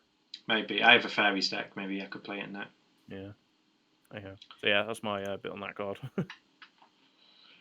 Next one, we have an enchantment for 4 and a blue, which says, as Reflections of Lit Yara enters the battlefield, choose a creature type. Whenever you cast a spell of the chosen type, copy the spell. This is another token generator. Not fussed about this for standard, but Commander is insane. Like any blue-based tribal deck, goes in Commander. It's just too slow for standard, isn't it? It's a 5 mana, do nothing. Do nothing, yeah. It's not good enough. But it's a Commander card. They put it in there for Commander, I think. Yeah. And limited, it's good. I would play it in limited, I think. Yeah. But it's any blue-based creature tribal deck. This just goes in your Commander deck, right? Yeah, Merfolk. God, yeah. Fairies. Like, yeah, Anything. any blue-based tribal deck. Yeah. With Arcane Adaptation, any deck. Well, yeah, I suppose. Yeah, I think you're right. I don't think it's going to see constructed play other than some sort of janky combo. I might play it. I'm sure you will. It's not a first pick, says Hoaxkeen chat. It might not be, because I think you do need the tribes. I think if you end up not being in a tribe, it's probably not even. It probably doesn't even go in your deck. I think it's hard not to be in a tribe though in limited. It looks like, especially like, yeah. The problem is if you cast it and you're not in a tribe and you're struggling to know what to pick, and you've got one other creature in your hand, well, you're going to pick that creature, but then all you're doing is copying that creature, and if that creature is not 5 mana, you've not made your mana back. Yeah. So yeah, I think that might be right.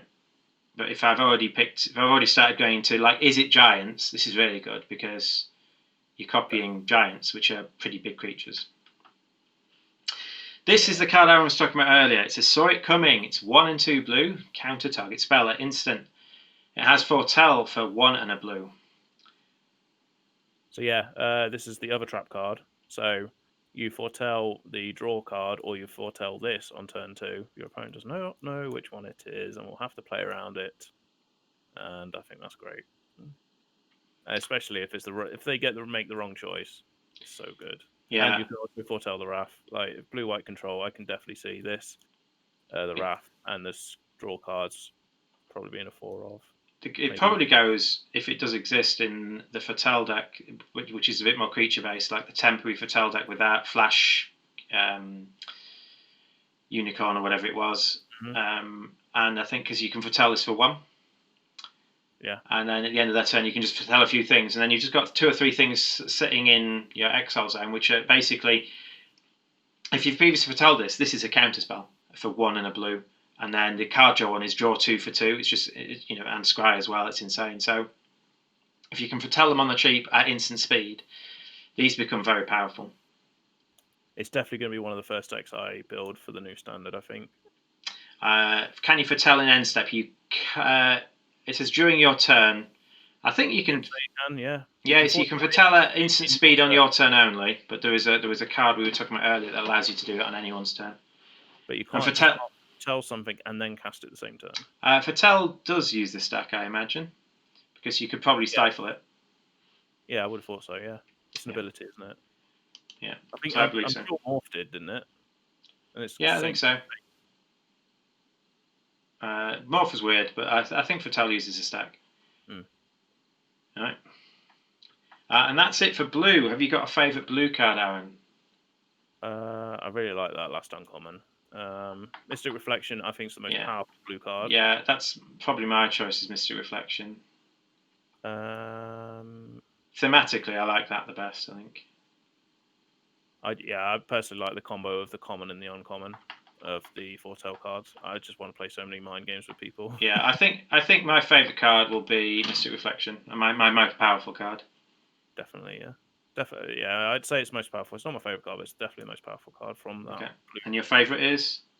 The favourite one is the counter spell and the draw spell in a combination. Okay, the combination of this and the Scry 2 draw 2. Okay. Right. Okay, we're now moving on to another colour. I don't think we'll have time to finish. We'll keep going. We'll see where we get to, but we might have to do this in 2 parts. We're not even halfway yet, so moving on to black now. Yeah. And then we're going to start off with Blood on the Snow, which is a snow sorcery. And it says choose one. It's 4 and 2 black, and it says choose one. Destroy all creatures or destroy all planeswalkers. And then, once you've done that, you return a creature or planeswalker card with convert mana cost X or less from your graveyard to the battlefield, where X is the amount of snow mana spent to cast the spell. So, is this good enough if you don't care about the bottom text? I don't think so. No. I think you have to have some amount of snow for this to be playable. In your deck. Yeah, I agree. I think there was the heavier you go with the snow, the better it gets. But yeah, I mean, I think you want to be looking at least 3, but it depends what you're trying to reanimate. I guess it depends on what you're playing against, but you can reanimate their stuff as well. And return a creature. Apologies. Nope. No, from your graveyard. My fault. Yeah, that limits the card even more. I can't see it seeing play outside a snow deck, like a dedicated snow deck. The modal thing's nice, destroy creatures, destroy planeswalkers, but like you're probably gonna want to be playing this in like a creature deck to get the reanimation. Yeah, even if you don't have enough snow mana, but then if it's in a dedicated snow deck, that shouldn't matter. So yeah, it doesn't go in any decks currently. Yeah, like the blue-black snow deck is a thing. I think for 5 mana, it's probably playable. For 6 mana, maybe not. Yeah. Not particularly fussed on the card. Right, but like you can see, so white, there wasn't really a snow deck, but blue, there definitely was. And so I think when we go through the black cards and the green cards, we'll see a bit more snow. So we have our first black mythic. It's 4 and 2 black for a Demon Berserker, a 6/6 flyer. Burning Wound Demon. It's when Burning Wound Demon enters the battlefield, you may search your library for exactly 2 cards, not called Burning Wound Demon, that have different names. If you do, reveal those cards, and an opponent chooses one of them, put the chosen card in your hand and the other in the graveyard. Okay, and shuffle. Alright, so this is a double tutor. It's like a fact or fiction almost, isn't it? On a 6/6 flyer. Yeah. It's good. Yeah, but given your opponent choices... It's fine, just pick 2 good things. I mean... Or you play like a graveyard-based strategy where you don't mind either of these things going in the bin. Yeah, I think that's what you do. If you're doing some sort of reanimator, or you put a target in your graveyard, what you can't do is, you used to do with this sort of thing, is get Burial Rites and a creature, and they either give you the creature and Burial Rites in the bin, or the other way around, and you got the creature back. So you could get a creature and a reanimation spell, if there's a cheap reanimation spell or a decent one. And at the moment, we're going to have a look at a few later on. At the moment, there might not be. You could just get 2 removal spells. You could just get 2 creatures. You know, you could get Croxer and something else. I suppose if you're getting removal spells, they've both got to have different names. So this might make you play 2 of this Heartless Act and then 2 of... Yeah, so what if you get Croxer and anything else? They either let you have Croxer and then you can cast it twice, or they let you have whatever else you wanted and you cast Croxer from your bin. So I definitely think if Croxer is a thing and some reanimation shenanigans is a thing, I think this is a 1 over or 2 over the top of some sort of black mid-range deck. If Rakdos becomes slightly higher, like a bigger Rakdos deck where you're playing 4 and 5 drops, and maybe this is in there. In limited, it's bonkers. Oh yeah, in limited. In limited, you just pick your best 2 removal spells you've got left in your deck, and you get to have one of them. So. I'm not sure about it in constructed. It might be too expensive, but it is a 6/6 flyer. I mean. Yeah, 6/6. I mean, so what was the other 6/6 demon? There was 5 mana. Doom Whisperer. Yeah, that sort of bit of play. For the first month or so, and then. Yeah. Yeah, weirdly, I think it's a sort of janky combo enabler. Yeah, anything that can like tutor your deck for cards is always considered for combo decks, right? But I think it has to have. I think it needs to go into some sort of deck with a reanimation theme, even if it's Currently, just. yeah, there's currently no home for it at all. This will make a new deck if at all. Yeah, I agree. That effect is powerful though. Yeah, definitely. Now I don't know how to say that word. Draugr. Draugr. Draugr. I'm not sure. Draugr Necromancer is 3 in a black for a snow creature zombie cleric. It's a 4/4. And it says if a non-token creature an opponent controls would die, exile a card with an ice counter on it instead. And you may cast spells from among the cards in exile your opponent's own with ice counters on them, and you may spend mana from snow sources, so mana of any colour to cast those spells. We've had a lot of creatures like this in the past few sets, right? That do this sort of similar ability, like Gonti, FIFA Sanity. So many cards like that, and this is the next one, I guess, of that. It's a mixture between those and Nightmare Shepherd, I think, because you want them to be on the battlefield and die. And yes. Nightmare Shepherd brought your own stuff back as 1/1s. It's slightly different, and this allows you to cast them. But more importantly, you put ice counters on them, so if they kill this, and then you play another one later, you can then go back and cast those spells. Yeah, don't know where this goes, if I'm honest. I don't think this has a home. It's a thing for limited, I think. I can't see it going anywhere. Yeah. And in limited, you need snow mana. Well, no, actually, no. You can pay regular mana. You just need some snow mana to cast the colours. Black control deck maybe, but other than that, I've got no idea. I think you'll always be able to cast some spells, even if this gets removed, right? No. Oh, so it isn't like Gonti then? No, but if a future Draugr Necromancer comes into play, it cares about having ice counters on. So anything with an ice counter you can cast, even if that wasn't the guy that exiled him. Okay, yeah, I really don't like this card. I don't think it's got a home. I think Nightmare Shepherd doesn't really see play. It saw play in the Vannifar combo. Okay, yeah. Because this you're getting your opponent stuff. You can't control what sort of things you're animating. It's dead in against control. It just doesn't do anything. It's just a 4/4/4. Yeah. Yeah, not fun. Yeah. I'm not a fan of it at all. So we have Dream Devourer, which is 1 in a black for a demon cleric. It's a 0/3, and it has some foretelling implications. It says each non-land card in your hand without foretell has foretell. Its foretell cost is equal to its mana cost reduced by 2. And when you foretell a card, Dream Devourer gets +2/+0 till the end of turn. This card's weird. I just don't know where this goes. I mean, so does it go in a black aggro deck? I don't think so. I think it allows you to cast a 6-drop on turn 4. That's true, yeah. You play this on turn 3. You foretell something on turn 4. You can cast it, so you can cast a 6-drop on turn 4. So it's like a weird sort of ramp. I think if it was white or blue, you've got chances in the foretell deck. But yeah, it's weird that it's in black. It seems very strange to go in the mono blue because there's obviously the white blue commander deck as well. But I suppose that deck most of its cards already have foretell. I don't know. I just don't understand this card at all, if I'm honest.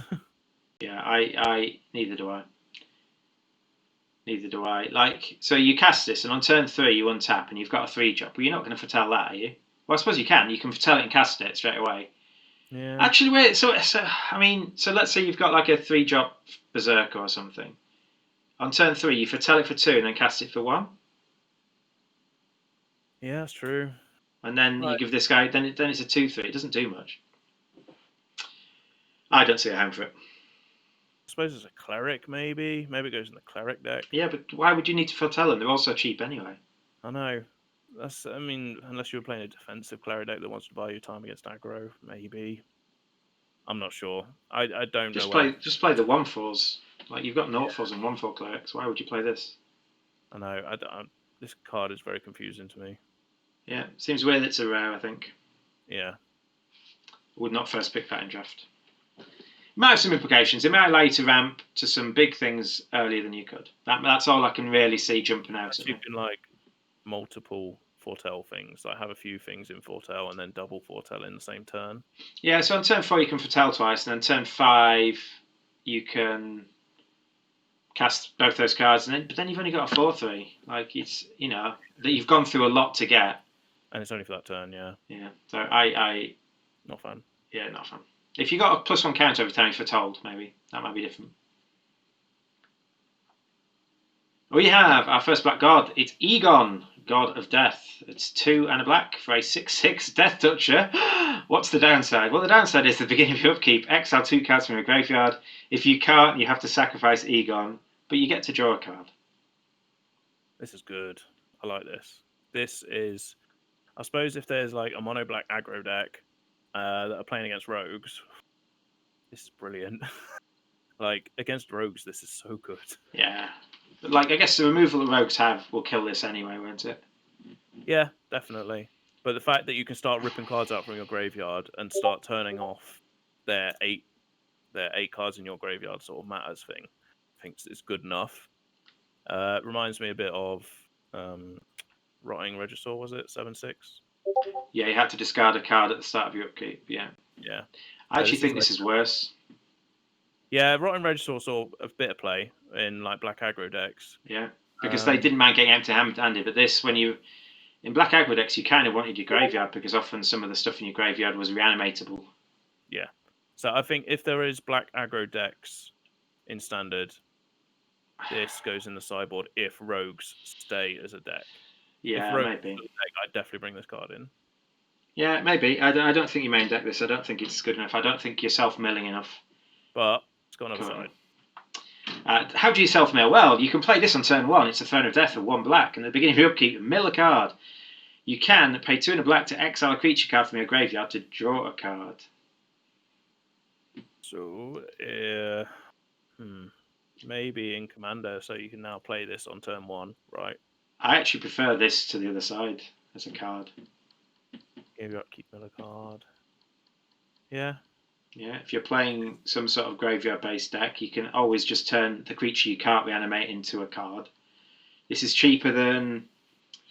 This is as cheap as Castle Locthwain. It's slightly cheaper, actually, because you're not tapping Castle Locthwain as well, so... Maybe, but this is how you stock your graveyard. The idea is you're playing this. The first time you get the combination of this card, imagine you're playing Throne of Death, and later on you're playing this. I just don't see this guy being good enough if you're not casting him on turn 3, which you're probably not. The fact that they synergize with each other is very nice. Like I think pretty much all these god cards do, right, with the other half. They do. So but yeah, you got no downside playing 4 of them. But for him to see a home, I think you need to be casting on turn 3. A bit like Rotting Regisaur. Rotting Regisaur turn 3, some decks couldn't beat it. Yeah. Maybe in like historic with Stitcher's Supplier. Yeah, that's a possibility. Stitcher's Supplier is potentially what you need to make this card good. And then is it the one that mills 2, gains you 2 life and has Death Touch for 2/1? Maya Triton? Yeah, that's true. You've also got the black sacrifice land Phyrexian Tower. Yeah, so you can potentially in older formats you can get this down turn 3, but I think in standard I just don't think if you're not getting this down, if you're getting this down on turn 5, I think the downside is too much for you to, get a 3-mana 6/6. At least it does replace itself though. Yeah, true. And that's. But you don't have the option. You see, you have to exile. Yeah. Yeah, I don't know. I think it's one of the less playable gods. Yeah, I agree. We have a 4-mana angel in black. It is a Eradicator Valkyrie. It's 2 and 2 black. It's an angel berserker. It's a 4/3 flying, lifelinking, hexproof from planeswalkers. That also has boast for 1 and a black. Sacrifice a creature. Each opponent sacrifices a creature or planeswalker. Okay, so that's a weird line of text. Hexproof for planeswalkers. We've not had many cards with that, except for the Mastercore. Yeah, the Mastercore from a recent set. Didn't see play. Yeah, even if it's colourless. Well, what angels have we... So, Gisela was a 4/3 with flying, I think, and lifelink? First strike, lifelink. It might have said flying first strike. It might have had lifelink as well, but yeah. I think that saw a bit of play. Yeah. That didn't have any protection at all. So maybe if it gets a bit planeswalker heavy meta, maybe. Yeah, I actually think this is your 4-drop angel in the angel deck. I kind of wish it was a cleric. This is yeah, true. But like if you're playing cleric tribal, then maybe you get your hand players. But angel tribal, I think this is in the shout for that. I think the ability to sacrifice, the potential rankle there, Rankle's good, and Rankle's got the options. Do you sacrifice it? Do you not? Do you you don't have to do it. And it's got lifelink. In the life gain angel deck, imagine playing the 2/4, then playing this, and once you attack with this, you've got your buff. I wish it was a 3/4, but yeah, probably. I think so. I think in limited, this is an auto first pick. I think you move into black if you see this as well. Because it makes all your creatures that aren't any good now on the board a relevant thing. Right, okay, I'll sack it into this thing. Yeah. This is... And it's not legendary. This is good. Yeah. Not great. I think if it was a 4/4 or 3/4, you might be right. Or had Death Touch or something, I don't know. So that it would always at least break even in combat. Yeah, the Angel deck, definitely consider it in there, and like an Orzhov Angel deck. But like going from the 2/4 into this is really good. Yeah. Is it care about toughness? Toughness, yeah. But then this hits for 4, so you're on 27 now. Yeah, that's true. It's got lifelink, so this gets you to the 27 you need. I think that hexproof from Planeswalkers isn't as relevant. I don't think so. I don't think there's a lot of the older Planeswalker used to have something that drew you a card, something that killed a creature, and some weird ultimate. That was the format of a lot of them, and so what Planeswalkers are you wanting to be protected against? I suppose Ashiok. You can't bounce it with Ashiok. Yeah, I'm trying to think of commanders that see Planeswalkers that see. You can't hit it with Ugin with the plus ability. You have to negative Ugin. Yeah, but when Ugin normally comes down, they've normally won. Yeah, I know, I understand, but like they could negative Ugin, then you play this and they can't deal with it. Yeah, I guess. Yeah. Yeah, potentially, because often Ugin, because with creatures like this, often Ugin would just go plus kill it. Yeah. Yeah, at least. Although I suppose if you're against an Ugin, you're bound anyway. But like, I'm not sure what Planeswalkers like. It would be good if Teferi was still in the format. Yes, definitely. But Teferi isn't, so thank God. Not that Teferi anyway. It stops the new Teferi phasing it out. So, the blue one, yeah. Yeah. So that bit of text just doesn't seem relevant to me. Is it because Mastercore doesn't see play and it's cheaper? It goes in every deck. So, but that is a Planeswalker hate card though. Yeah. I don't think this is a Planeswalker hate card. I think it's an incidental advantage. It's a bit like Questing Beast's damage can't be prevented. It's occasionally relevant, but that's not why you play Questing Beast. Yeah. In this case, I think it's the same thing. It's occasionally relevant. I think it's good that you can't get. Is it one of the Vivian's fights? I'm not sure if that Vivian's still in play, but one of the Vivians would get one of your creatures to fight one of theirs. Yeah, I think you can't do that. Make the most of the boast ability as well. Yeah, I mean, use it when it's good and don't when it's bad. I think it's quite nice. It's like if it attacks, sacrifice another creature if you can. They have to sacrifice a creature. That would be awful, but at least in this case you've got the option. Yeah, that's true. I think it's strong. I think this is strong, and I think it will see play. Okay. Oh my God! I remember when Vraska's Contempt was a $15 card. This is Feed the Serpent for 2 and 2 black. Instant. Common. Exile target creature or Planeswalker. So yeah, it's just the reason I wanted to put this in here was just to compare it to Vraska's Contempt. Gaining 2 life makes it rare apparently. So yeah, it's. I mean, I suppose with Vraska's Contempt, you had nowhere near as many choices for Planeswalker removal. But now you've got so many choices. Just in black, you've got Murderous Rider just in black. I mean, I don't think this will actually see play. I just wanted to bring it up. Unless Exile's relevant. I think when you had Vraska's Contempt, you had Rekindling Phoenix. And that was it was very, very hard target to deal with a lot of the time for a lot of decks. And Scarab God and things like Chandra Torture Defiance, which is a Planeswalker you have to answer pretty quickly. Yeah.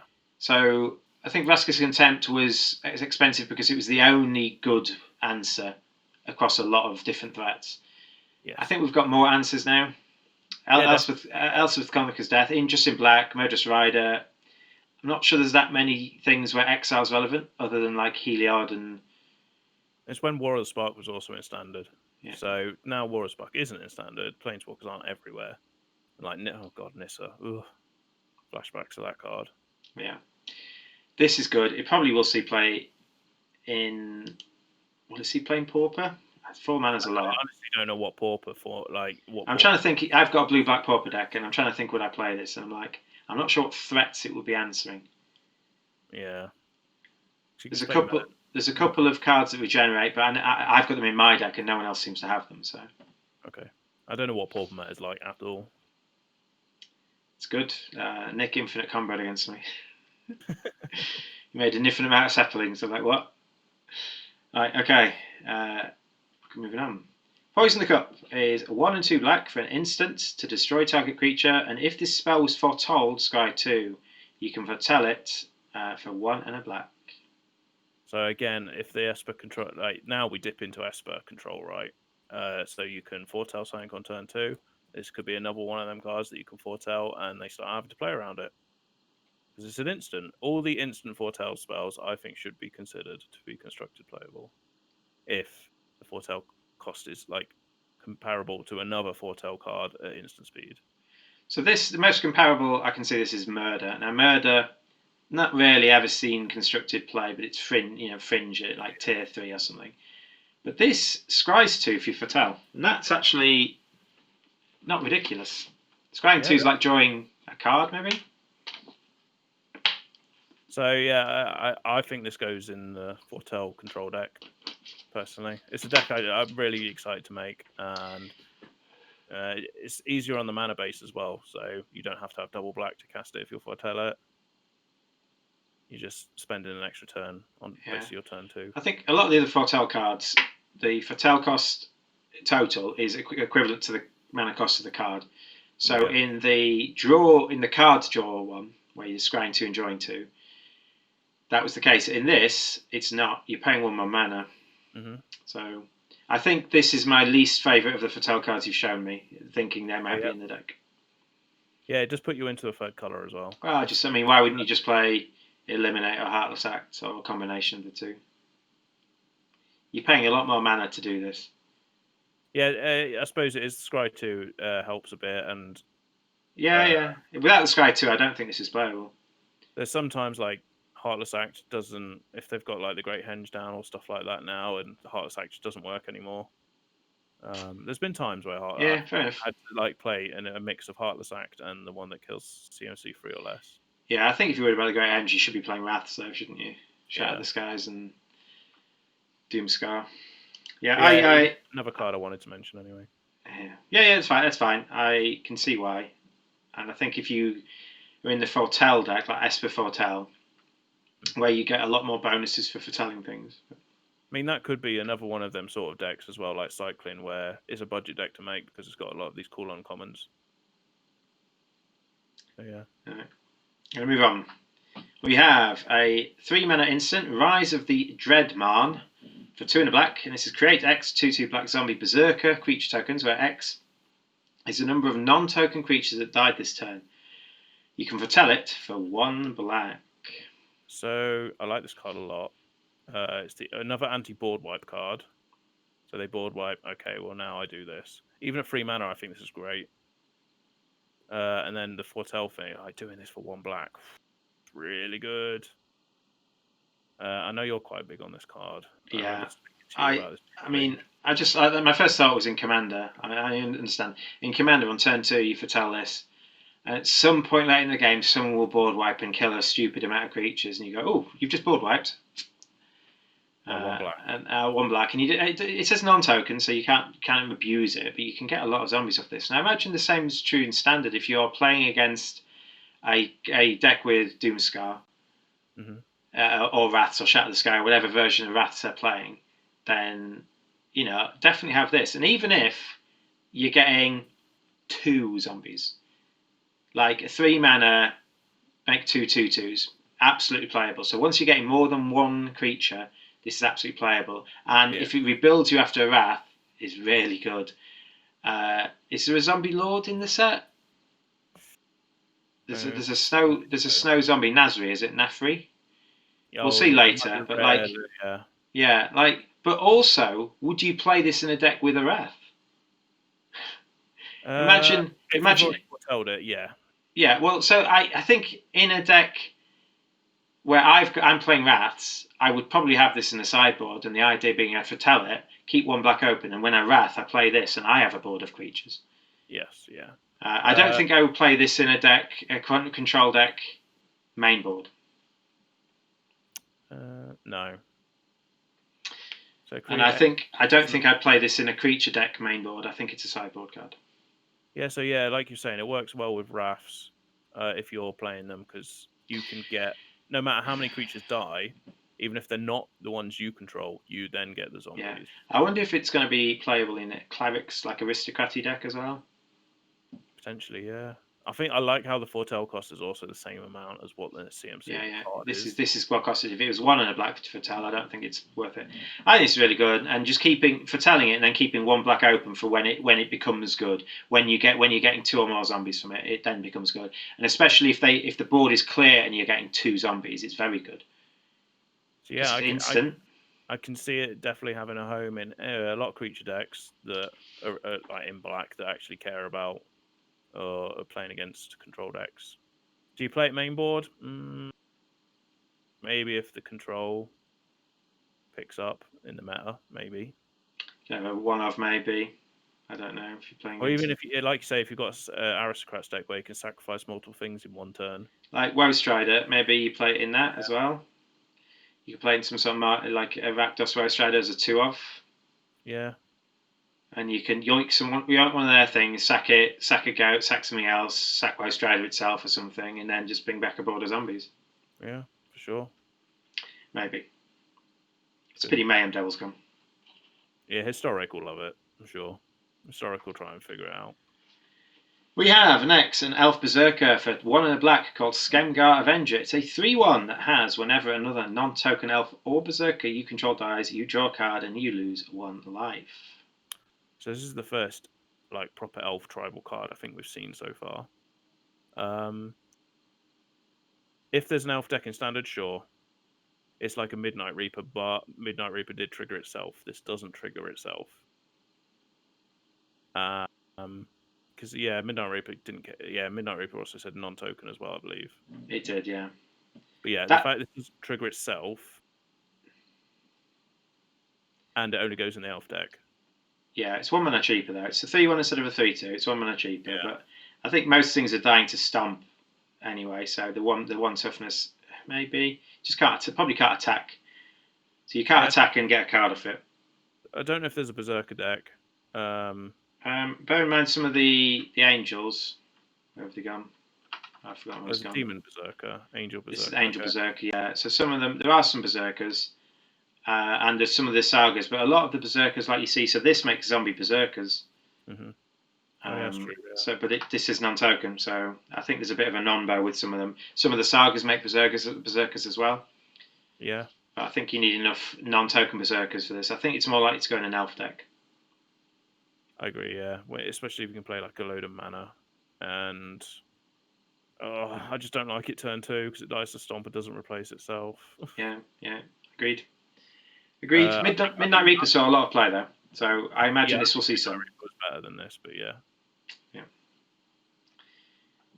We have our second black god, Tergrid, God of Fright for 3 and 2 black. It's a legendary creature god. It's a 4/5 with menace that has, whenever an opponent sacrifices a non-token permanent or discards a permanent card, you may put that card from the graveyard onto the battlefield under your control. Oh, your Fable Passage is now my Fable Passage. That's like one of the first things that springs to mind. Oh my god, this is good. And this has a backside that says, target player, it's an enchantment, Tergrid's Lantern for 3 and a black. Target player loses 3 life unless they sacrifice a non-permanent or discard a card, and you can pay mana to untap it. It's got a free tap, and you can effectively do it twice in a turn if you pay 4 more mana. But they synergize so well together. Yeah, they do work really cool. It's a cool card. I wonder how many people like forget to crack their Fable Passage in response to me casting this or something like that. They go Croxer, you get their Croxer and hit them back as well, but I mean, you'll lose it too. Yeah. Just Rankle, I'll sack one of my creatures, you sack one of yours, please. Oh, look, I get it. Claim the Firstborn, Woe Strider it, gone. Yeah, this is true. It's cool. 5 mana though. And the other side's 4 mana, isn't it? Yeah. Yeah, I think the other side. I don't know where it goes though. I think it's like a 2 of in the Rakdos Sacrifice deck, but I think the Rakdos Sacrifice deck has to go a bit bigger. So when it had Mayhem Devil, it didn't play Lurrus and it went a bit bigger and it had a few bigger things. When Mayhem Devil rotated out, it went with Lurrus and it was all 2 mana and you have Priest of the Forgotten Gods. I know that was Selene, wasn't it? But I think you also had a Lurrus version with Priest of the Forgotten Gods and all that sort of stuff, and Claim the Firstborns and Witches' Ovens and the Cat as well. Yeah. So I think if you go back to what it was when you had Mayhem Devil and you're looking to sack ping, but I think you also wanted to nick their stuff and sack ping their stuff too. Yeah. I like it as a card. I just don't know where it goes.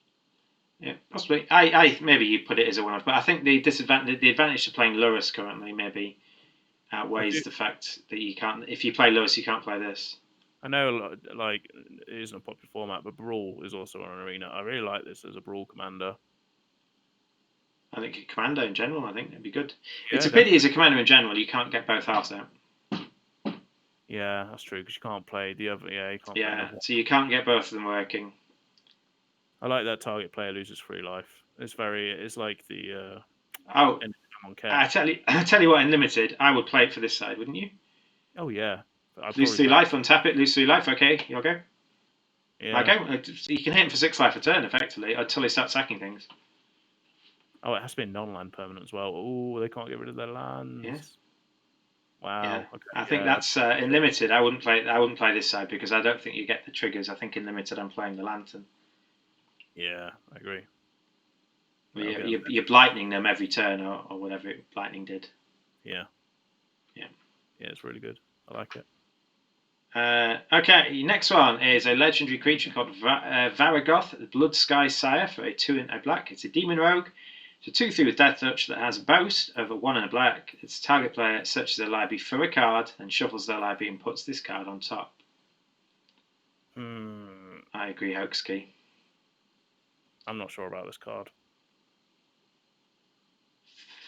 So target player searches the library for a card, then shuffles the library and puts that card on. So it's a tutor, right? When it attacks. I suppose it's got Death Touch though, so it stops your opponent from wanting to block it. Yeah, I think Death Touch is what makes this card playable. If it didn't have Death Touch, then there's a lot of times you can't attack, and effectively you're trading this card off for another. In this case, you're 1-for-1ing them, and then getting the best draw you had next turn. It's a rogue, I guess. That might be relevant. In the rogue deck, I don't know. Maybe rogues try it. I think about this card. On all honesty. I think being able to draw the best card in your deck for the next turn is a good effect. And in limited, yeah, I mean, but yeah, it's auto. But like, would you play this in rogues? It doesn't have evasion. It sort of doesn't have evasion, but they're always going to kill it when it comes out. Yeah. And if you do get an attack with it, they're going to block so that it dies. It's legendary, so you can't get 2 of them out. Maybe a mid-range deck. Yeah, it doesn't draw into your hand. I don't know. I can't figure out a home for it, if I'm honest. Do you think? Do you think it goes in rogues or not? Is there a rogue that? No, because the rogue deck's very flashy. Okay. And they play Lurrus as well as their companion, which this one doesn't work with. Okay. All right, maybe it just doesn't have a home then. I can't figure it out, if I'm honest. Maybe in like some black aggro deck. Maybe. Do you think you could play it in a black control deck in the sideboard, and they're not expecting you to have creatures, so they don't bring removal in? Yeah, possibly. Yeah. I mean, I think they'll still happily trade with it though. Like for the first. That's fine, but like if you get the card, like if you get, I don't know, Ugin or whatever, whatever your best draw is. Yeah. Land. Sometimes you're like, I'm stuck on 3 lands, I'll play a land. Cheers, Hoaxkey. Yeah. Catch up the recording. Cheers. It'll be on YouTube at a later date if you're watching this on YouTube. Hi. And we're going to do probably the other half. I don't know how long I want to stay doing this, but we'll see. There'll be some up tomorrow. Yeah, so I'm not sure about this card at all, if I'm honest. When I first saw it, I was like, the 2/3 I don't like at all. 3 mana. Yeah, I'm not a fan of it. Okay, that's fine. I'm not going to push to say it's good. Yeah. But I don't think it's unplayable. This is Wither Crown. It's one of Aaron's. It's a common, 1 and a black for an enchantment aura. Enchanted creature has base, power 0. And at the beginning of your upkeep, you lose 1 life unless you sacrifice this creature. So I think this is good from a pauper perspective. And also Lurrus. This works well with Lurrus. Once you have your Lurrus out, you just cast this over. Which I think is better than Deadweight or what's the other one? I think there's a 2-mana one that gives -3, -3. Just because it stops their creatures, like it stops their like most powerful creature, I guess, the one that is hitting you the most. Yeah, so like Feasting Troll King, maybe not that. Maybe that's a bad example because I can just bring that back. But like Cogler or Lovestruck Beast or whatever the thing is, I don't think it'll see standard play. I don't think it'll see standard play, but I think it could work well with Lurrus. And yeah, like I said, for Pauper, I'm curious to just know what it does in Pauper. Yeah, you just sacrifice the creature, don't you? I don't think so. I think you're giving them an option. So what happens is, effectively, it says at the beginning of your next step, sacrifice a creature, unless you're willing to pay 1 life to keep it around. If you rephrase it like that, then they're going to keep all their utility creatures around and sacrifice all the creatures that just were attacking. So I think it's a 2-mana sacrifice this creature, please. You could just play Heartless Act. I imagine for Lewis only, it might see play. I just wonder whether it's better to just keep playing Deadweights and play. What's the guard that draws you a card every time? Hateful Eidolon. Yeah, that works cool with that as well. Yeah, I suppose it works okay with that. So I think only in that deck. Some sort of aura-based deck. All right, that's the end of our black spoilers. Have you got a favourite or most powerful black card?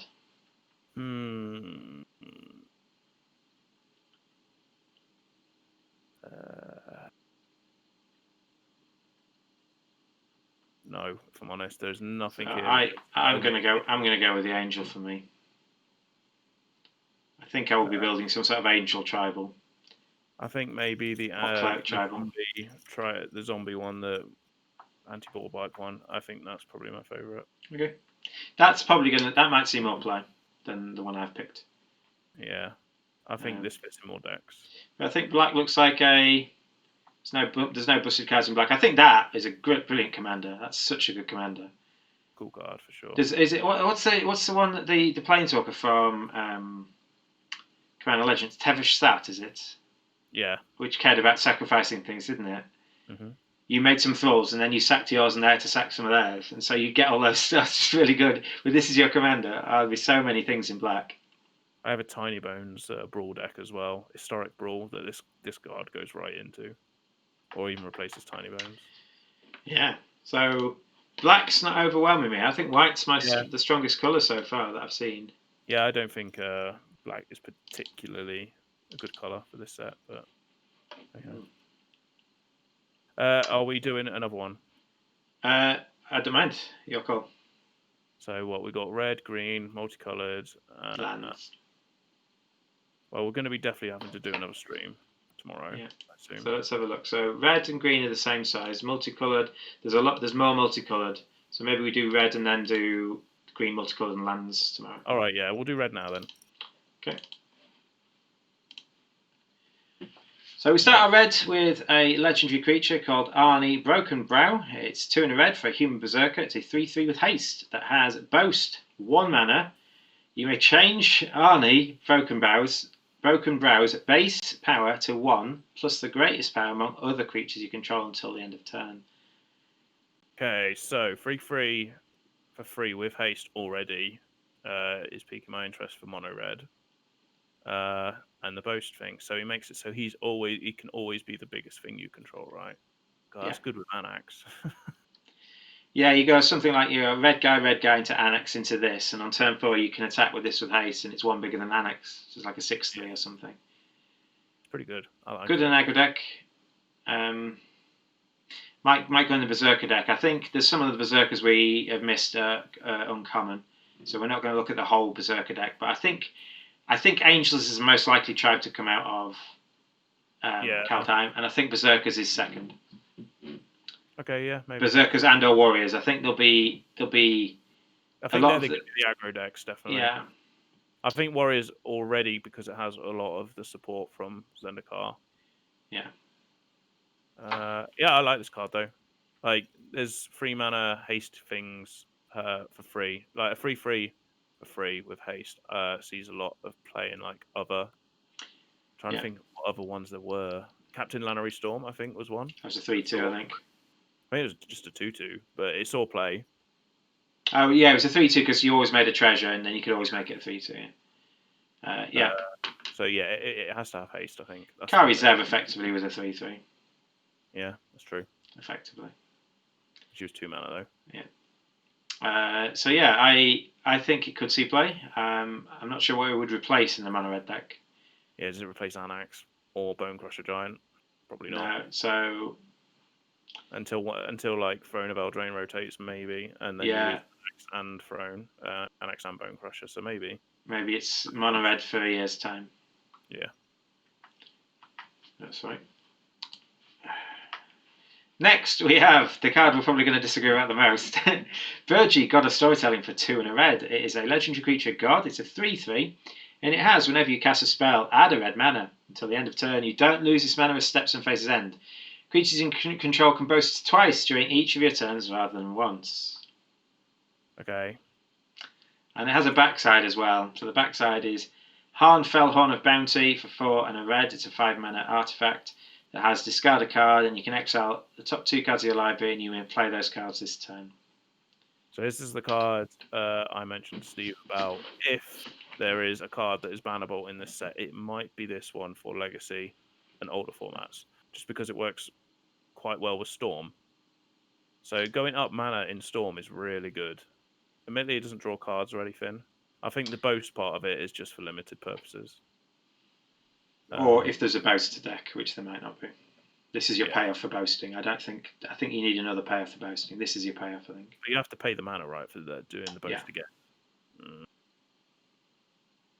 So yeah, it's not like Lucky Clover or something like that. They're double boasts.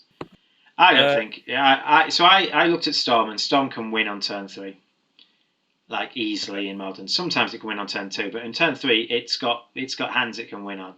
I don't think you're going to play this in Modern Storm, and if it's not good enough for Modern Storm, I don't think it'll be good enough for Legacy Storm.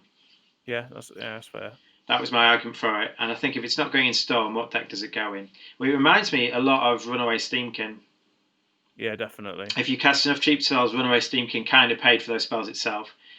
And the disadvantage is it's 1 more mana, but the advantage, this can fuel you. If you're playing a lot of cantrips, if you're playing some sort of Izzet deck where you're playing, 1 mana, give my creatures trample, draw a card, or whatever you're doing, or whatever card draw things you're doing, and you're gaining mana back, it has to be red based because you're not gaining blue mana, so you can do that a bit. But when you get the extra cards, this is what will turn those lands into playable cards. So if there's some sort of 1,000-Year Storm, Burnie deck, I would play. This might be the thing I would play alongside Runaway Steamkin. In Historic, yeah. Experimental Frenzy as well.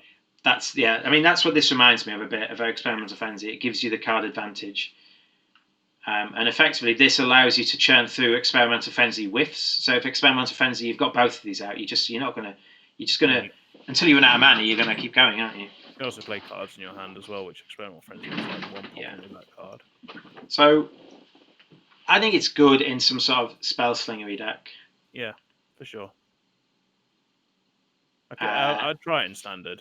Yeah, definitely. And I think, but you kind of want both of them out. You want this and this out. Yeah, this is this is more so one of the cards that really benefits, and isn't so good unless you got both out. Yeah, agreed. So I do not think it's going to get banned. Okay, fair enough. But I mean, we disagreed on this, I think. So yeah, I already said my points. Okay. But yeah, cool.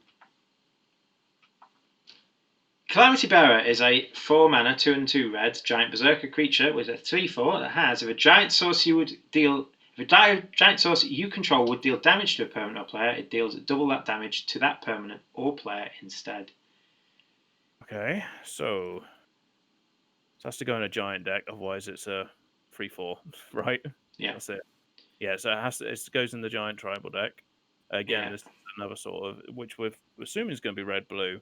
Might I think be so, red. because based on the saga was it tutors for giants for you. I mean, there are other good giants in white, like loves. What's the Realm one? Cloak. Realm Cloak Giant. Realm Cloak Giant, which is good as well because it's a wrath. It's a one-sided wrath. And the green one as giant well that is got the ramp. Yorvo. Not Yorvo, the Beanstalk Giant. yeah, the one that's equal to your lands. That's his play in like Teamer. Yeah.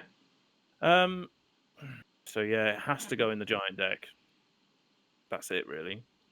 Yeah, this effect comes up a lot. It comes up every other set, it seems, for red. Some sort of double damage effect. I mean, in the giant deck, it's really good. Yeah, and I think you need trample as well. I think you need your giant stuff trample. Yeah, it works really well with trample then. Because if they block with a 4/4 and you're attacking with a 5/5, you assign 2 damage to their 4/4 and then 3 damage to them, and so you hit them for 6. Yeah, I like it, but yeah, one deck only. I think so. I think you're absolutely right. Yeah, not really a commander card unless that's really what you're after. It's a shame that it's a giant berserker and it doesn't benefit berserkers as well. Yeah, that's true. I mean, it hits for 6. Yeah, I suppose it alone counts itself. Would you count it as a 6/4? You might do. It's effectively a 6/4, isn't it? Yeah, that's true. So 6/4 for 4. There's a giant as well, I think, from the set boosters that has like a fling effect. That if you flinged a giant, it does double the damage. So if you have both of them out, yeah, but it's the source fling or the giant. It depends on how it's worded. The giant flings. Okay, then yeah, then it does like 4 yeah, times. but if the giant reads fling target creature, it deals damage equal to its power. No, I think it says the giant does the okay, damage. Then they work quite well together. Yeah. I didn't look at the set boosters too much. So yeah, cool card.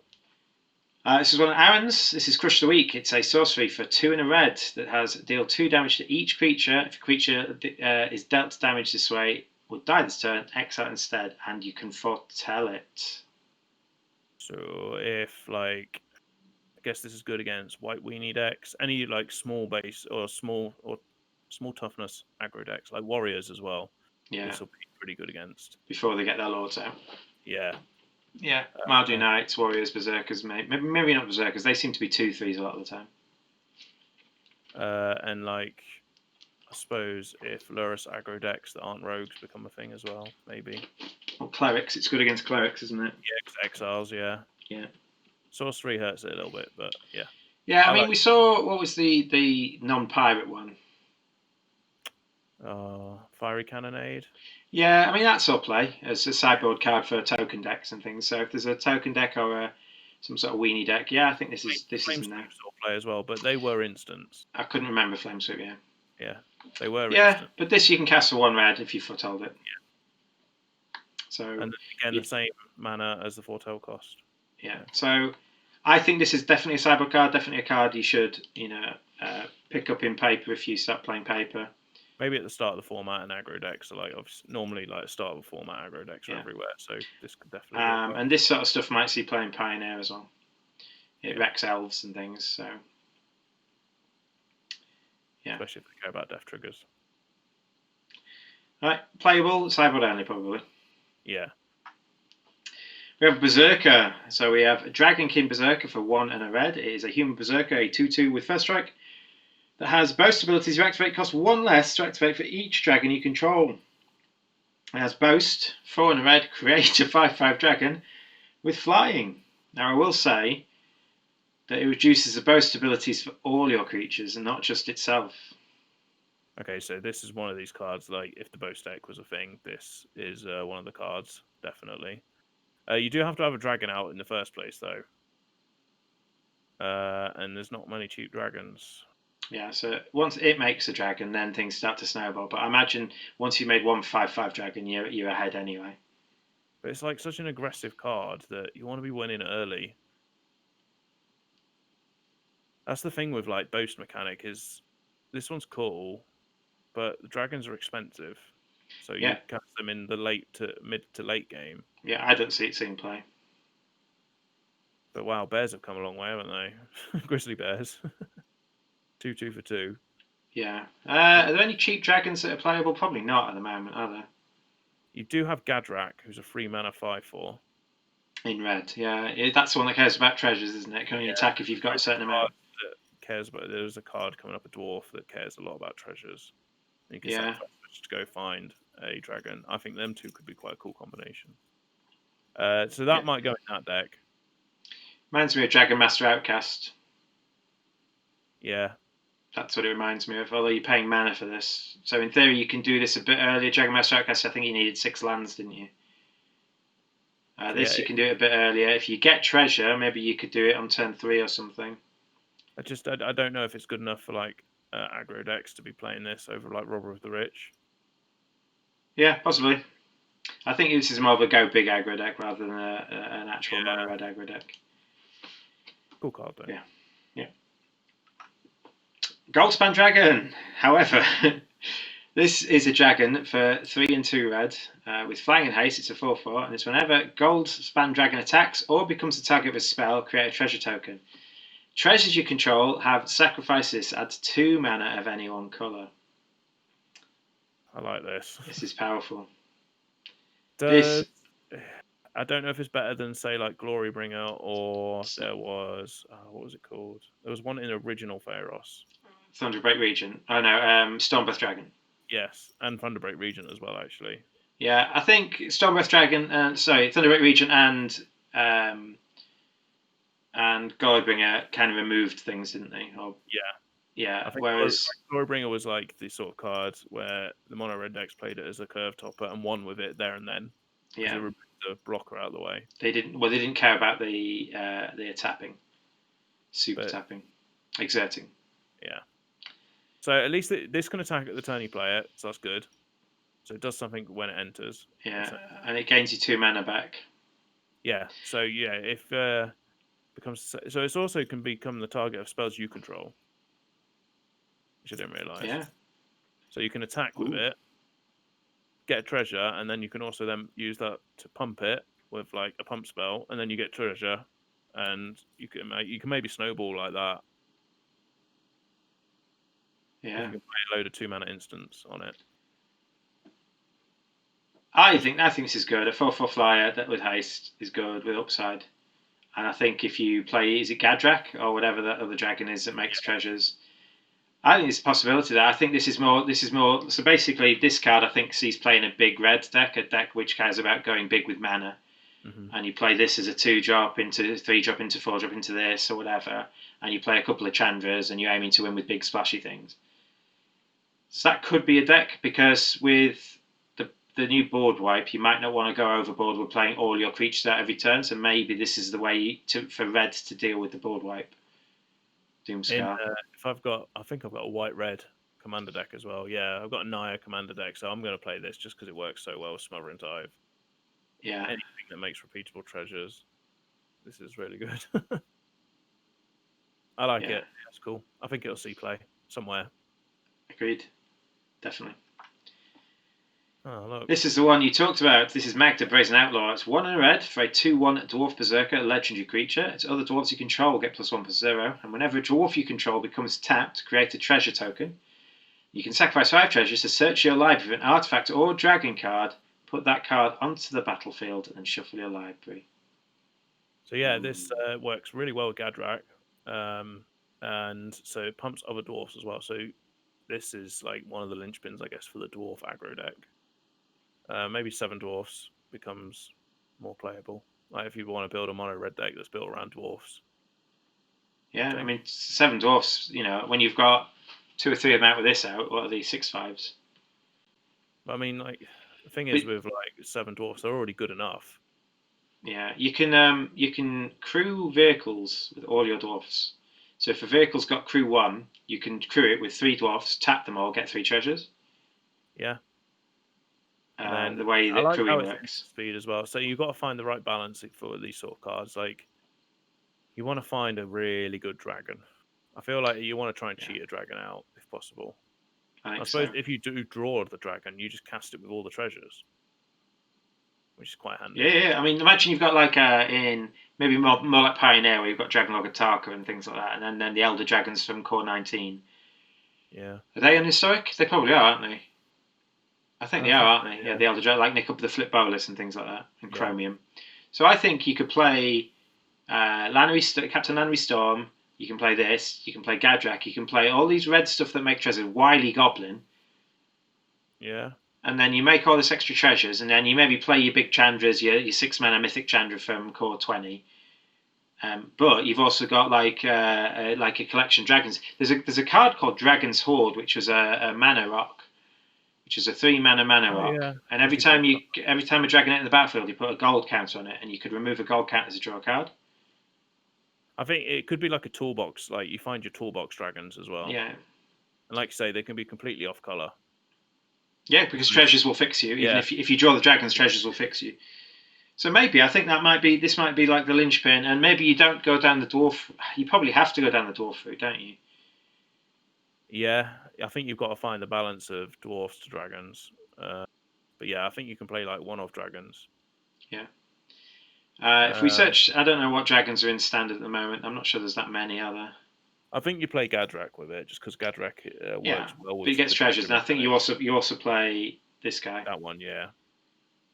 What's the? And you possibly, yeah. I'm trying to think what other dragons see loads of play at the minute. Or in historic, Glorybringer. I mean, you can always go and find the what's it called? The one we was talking about earlier. Stormbreath Dragon. That's the one historic. that's actually in standard that you want to clone it loads of times. Oh, Terror of the Peaks. Yes. Yeah. Actually, weirdly, yeah, that's probably the one you probably play 4 of that, and then maybe 1 of some others. So yeah, Terror of the Peaks is dragons sees quite a lot play in standard at the minute. That's very good. Mm-hmm. Can win games very quickly. Yeah, so I think this will see play. There'll be a deck built around this. I don't think it goes in mono red aggro. I think it more goes in. I think it goes in like a big red deck where you're ramping into some big, stupid red threats. You just really need to see it in that deck. Otherwise, you're just playing a load of bad dwarfs. Well, yeah, maybe. I mean, it depends if you're playing the dwarf package or not. I suppose you probably sort of have to. If you play 4 of these and 7 dwarfs, that's 11 2-drops. Yeah. And then some like Gadrak is 3-drop, isn't it? Torbran is also a dwarf. Ooh. Ooh. And Rimrock Knight. They're already some play, I guess. Yeah. You've got a deck there, Aaron. Yeah. So yeah, it could be a cool mono red big deck. Right. Next is a mythic. It's Quakebringer. It's a giant berserker for 3 and 2 red. It's a 5/4. It says your opponents can't gain life. At the beginning of your upkeep, Quakebringer deals 2 damage to each opponent. This ability triggers only if Quakebringer is on the battlefield or if Quakebringer is in your graveyard and you control a giant. So this is a reason to be playing giants, I think. And it has Foretell. Yeah, Foretell, yeah. It trades a Lovestrip Beast. Oh yeah, I suppose. And Bonecrusher Giant. It's like that is true, but these are great in multiples. Yeah. I mean, Bonecrusher Giant's a giant. That goes in the giant deck, doesn't it? I think. Yeah. Yeah. If you got one in the bin and then one on the battlefield. Then they trigger off each other, don't they? Yeah. And then you hit them for 4 each turn. They can't gain life. This might be an answer to that mono white angel deck. Mm-hmm. Because if it just comes down a bit too late, maybe for that. Yeah, like that's why Rampaging Ferocodon did so much, because that said you can't gain life on it, but it was 3 mana. And like Tybalt, I think said you can't gain life on it. Yeah, that was 3 mana. 3 mana. Yeah, you need it. You need to be casting it before they start their engine, I think. Mm-hmm. I think this will see some play. I just think at the moment the green creatures are bigger than it. Yeah. So without evasion, I'm just not sure it's good enough. Yeah, I agree. Actually, it's cool in limited. Yeah. Man, if you draft this. And maybe if you play giants with the giant wrath, where you wrath non-giants away. Yeah. But I just think it gets stonewalled by all the big green creatures, and it doesn't have evasion. So. Even if you foretell it. So what about if you do it? If you play Bone Crusher on turn 3. Yeah, they play Lustric Beast. Yeah. I think it's an incremental card though. Like, sure, if it attacks, it slowly wins the games. You don't need to attack with it. And if they kill it, but you've got other giants out, it's still doing its thing. So I think it will see play. I think it's the reason the giant deck is there. I think the other giants not so much. But you've also got that the guy that doubles damage from giant sources, and that's the reason to play him as well. Yeah, that works well. It's a nice curve as well, like Bone Crusher, turn 4 that thing, turn 5 this. Yeah. Bone Crusher, deal 2. Bone Crusher. Then I think there's definitely something there. But I think you probably need to branch out from mono red though. I think you need another giant. I think that was in Pharaoh. Yeah, that was Cyclonic Giant was the one that bounces non-giants. That's why that's blue. No, Tectonic Giant was the red one. The Pharaoh, I think. When you targeted or attacked with it, it gave you 2 options, didn't it? So yeah, that might go in the deck as well. People will try it, I'm sure. Yeah. All right. Reckless Crew reminds me of Rowdy Crew from Ixalan. It's 4 mana for a sorcery. Create X 2/1 red dwarf berserker creature tokens. So X is the number of vehicles you control plus the number of equipment you control. And for each of those tokens, you may attach equipment you control to it. Oh, that's cool. So is the number of vehicles plus the number of equipment? I don't see it seeing play unless there's a rune deck, and I haven't put the rune deck in here because I don't think it's playable. So this sucks on an empty board, right? Yeah. It sucks in Dwarf Tribal. It sucks in a lot of positions. I think it's like vehicle commander decks, maybe with Depala. Yeah, or equipment based decks. It has to be a lot of those things. And I think if there's a Boros equipment deck, but even then, like how many equipment do you actually play in an equipment deck? 8, 10? Yeah. That feels like too many, to be honest. Yeah, I don't think. Yeah. So even then, you're not seeing 2 or 3 of them. So even if you need to be getting 3 dwarfs to make this good. The problem with equipment, and this has always been a problem, is finding the right balance. Yeah. With equipment, because obviously it just does nothing if you have nothing on the board, and this is exactly the same. Yeah. It does nothing if you don't have any vehicles or equipment. Yeah. So it doesn't care about the creatures you already have on the battlefield. Yeah. Fully agree with you. I don't think this will see play in standard. It might possibly see play in like a historic vehicles deck with Depala. Because they'll be playing dwarfs. You'll be playing dwarfs and vehicles, and maybe you'll be playing Aethersphere Harvester, Heart of Kiran, some of the other whatever vehicles that have been out since then, maybe. Yeah, and Embercleave, I guess. Yeah. Yeah, I don't like it. Neither do I. Squash. Love the theme on this. This is an instant for 5 mana that costs 3 less to cast if you control a giant. It deals 6 damage to target creature or planeswalker. So it only goes in the giant deck. Yeah. It's not otherwise. But it's a 6 damage stomp. And it can hit planeswalker. I mean, stomp does hit face, but gets rid of all the big green creatures that you block. They get blocked by your giants.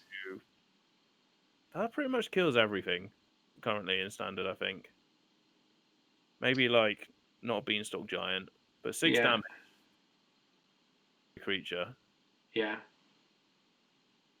It's nothing with 7 toughness really that. No. In which case, I mean, 7 toughness just beats red most of the time anyway. You can't really expect to have an answer for that. So I think in the giant deck this is good. The fact that it's instant's very good.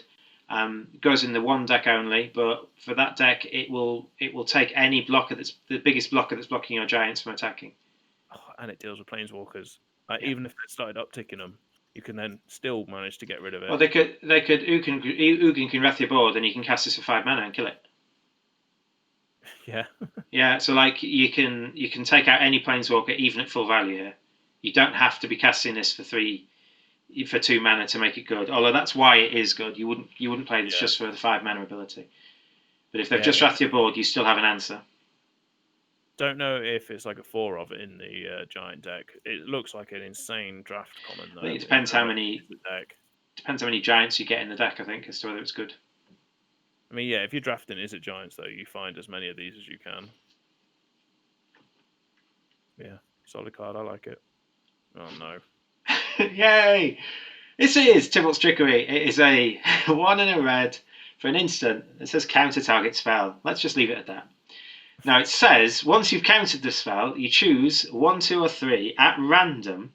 Its controller mills that many cards, then sort of cascades. It exiles cards from the top of the library until they exile a non-land card with a different name to the cards that they've got countered, and they may cast the card without paying its mana costs, and then they put the exile cards on the bottom. So just to clear it up if you're watching, the reason you choose 1, 2, or 3 at random is so you can't fiddle your own deck. So what you'd like to do is fiddle your own deck, put some good stuff at the top, counter your own spell, and then hit the top card of your deck into play. So that's why they have that. But the idea behind this, go on. I want to take back my comment about most bannable card in the set for older formats. I think this might be it. This is way more bannable. This is a good card. It works so well with Cascade. So there are some combos to it. So basically, this will see play in all formats across the board. In my opinion, I think it will counter their Ugin. Fine, they cascade into something else, but it won't be an Ugin. It will counter their combo piece. It will counter their Genesis Ultimatum. It will counter whatever you're doing in Standard. And so if they're looking to cast some sort of stupid big spell to win the game, it will counter their Dream Trawler that you can't deal with in a mono red deck. It will counter, lots of different things that you can't deal with. You think, oh my god, they're casting an Ashiok. I don't think I've got an answer to Ashiok. I'll counter it. And if they cast like a Love Strip Beast, well, you just let it go, because what you don't want to do is counter that and then hit something big. But in older formats, you're using it beyond what Aaron's going to talk about Cascade in a sec. You're using it to counter Ad Nauseam in a red deck. You're using it to counter, Living End. You're using it to counter Primeval Titan. You're using it to counter in Modern or Legacy and stuff. The card that's going to win them the game, they're linchpin of their deck, and they're not expecting you to do it because you're playing mono red. So does it go into card decks outside of mono red? I think it goes into cards that don't have blue, decks that don't have blue. Yeah, which could counter anything. Yeah. Okay. Yeah, so I think decks that don't have blue or answers to it. Like basically, it might go into. I'm not sure about white, because white might have answers like Path to Exile, or in more recent formats things like Ixalan's Binding and stuff that can deal with anything. But there are some cards that red can't deal with. Dream Trawler, in my opinion, being one of them. Like Dream Trawler in Standard at the moment, you play that against a red deck, you're like, well, I'll be lucky to win now. And so, in Modern especially, like, why would you not have some of these in the sideboard for your burn deck when they're playing? Oh yeah, Ad Nauseam or whatever. They try to Angel's Grace after casting Ad Nauseam or something, and you counter their Angel's Grace. Yeah. So, but the way this works with Cascade, so if you have a deck that doesn't have anything other than Tybalt's Trickery that's 2 mana or less, and then you have your Cascade spells that, like, there's a few in that are mildly playable in Modern that cost 3 mana. So you basically just Cascade, you cast your spell, it does something, you don't really care about that, but it has Cascade on it, and so you look through your deck for 2 CMC or lower, Tybalt's Trickery being the only card that fits that category. You then are then able to cast your own counter your own Cascade spell that's on the stack. And then you hit some dumb cards like Emrakul or any big thing, basically. But it's just the fact that it makes Cascade decks these 1-card combo decks now. Yeah, you're not guaranteed to hit Emrakul. No, you're not guaranteed to hit Emrakul, but you can hit other huge things. Yeah, so you're basically in the deck, you're playing 12, 15, 20 Cascade cards, 4 Tybalt's Trickery, and then big dumb things and lands. Basically. And the idea being, if you Cascade into Tybalt's Trickery, you counter the Cascade, Tybalt's Trickery will hit you into either another Cascade spell, which will get you Tybalt's Trickery, which will get you another Cascade spell, or when you break the loop, you hit your Emrakul, you hit your Primeval Titan, you hit your Worldspine Worm, or whatever big stupid thing you've got. And that's virtually guaranteed. So only if you hit 4 Cascade spells in a row will it whiff. Yeah, that's very unlucky. Yeah, and the odds are, like 1 in 20 maybe. Yeah, but it's just the fact that it can turn these cascade cards into 1-card combos with the restriction that you're not playing anything other than this for 2 CMC or less. Yeah, and you can play Simian Spirit Guide to ramp to it as well. Yeah. So Simian Spirit Guide is 3 mana, and if you have that in your hand, you can do it a turn earlier. That's true, yeah. Yeah, you need to be hitting there quite quickly. You need to be playing things like Gemstone Caverns probably, and I'm stuff sure so that you can. that are really. I think as well, there's like creatures that if you reveal it from your opening hand, Chancellor of the Dross and Chancellor of the Exchange or something. Yeah. Chancellor of the Dross, the green one, yeah. So there are 2 ways to play the card. There's the jank way that Aaron said with Cascade, or it will counter whatever your opponent's doing. They will. Now you've got to be careful, man. You're not playing this as a counter spell. You're not kind of bringing this in to say, oh, you're trying to destroy my creature, I'm going to counter that, because you're going to hit them into something else. You're going to hit them into something else, and they will be able to cast for free whatever you hit them into. So if they're casting a 3-mana spell, you just let it go, because you don't want to hit them into their 6-mana creature or their 7-mana planeswalker or something. But it has the potential. Oh, it's so good. Yeah, the glass, like the ceiling on this is huge.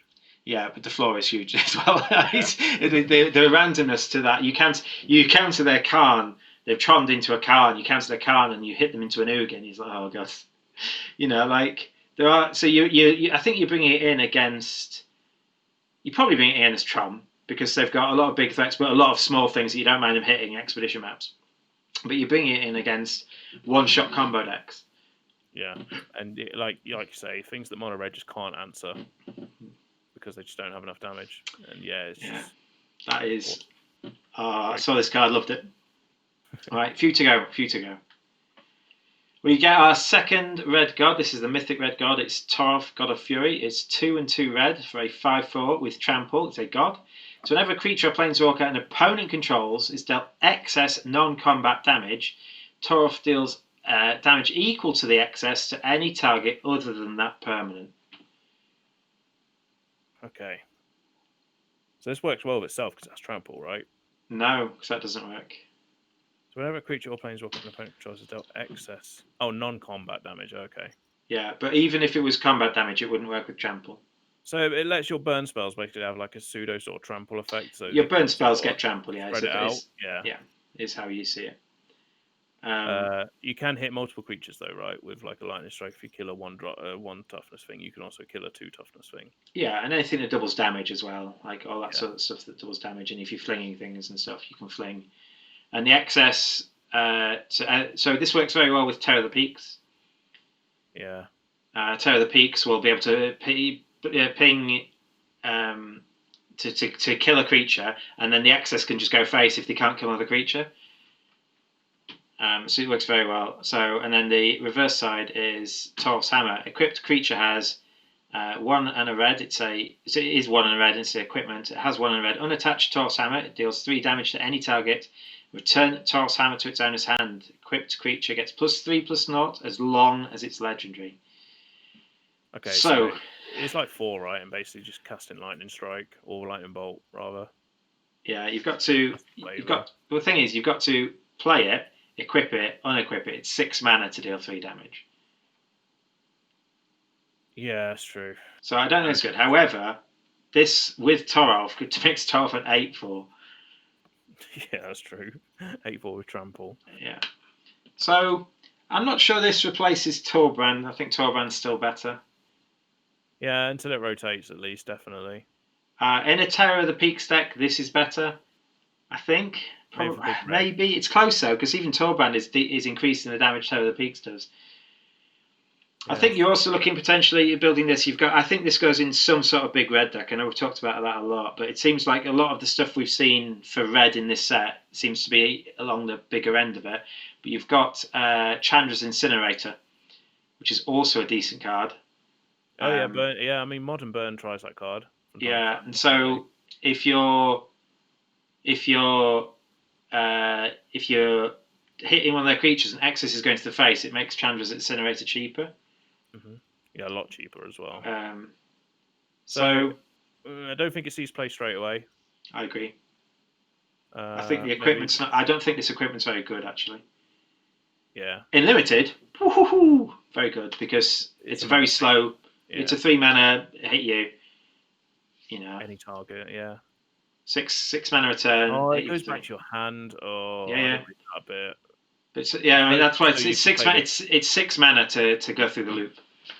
I suppose that's so you can play the god side later. Yeah, actually, weirdly, I like the fact that it comes back to your hand. I think it's not costed very well because it's so Yeah. expensive to go through this loop. 6 mana, so I don't think you can play this just for the hammer. But you can put it on Toralf or Torbran or some of these other things, because they are legendary. You get +3/+0. Yeah. I think the mythic ones all have this sort of ability where it says you can get your card back so that you Yeah. can play the side In of it. different ways. The white one is return creature that dies to your hand rather than the equipment. Yeah. I don't think it will see play, but No. it's close. I think it's because this isn't good enough. Yeah, constructed. But need to be good enough, I think, with from what we've seen of the previous gods. I think it's just when rotation happens and Torbran leaves, but maybe. Yeah. We have a snow sorcery. It's Tundra Fumarole. It's 1 and double red, and it says Tundra Fumarole deals 4 damage to target creature planeswalker and add a colorless mana for each snow mana spent to cast this spell. Till the end of turn, you don't lose this mana as steps and phases end. Okay, I don't know if I've seen this card before.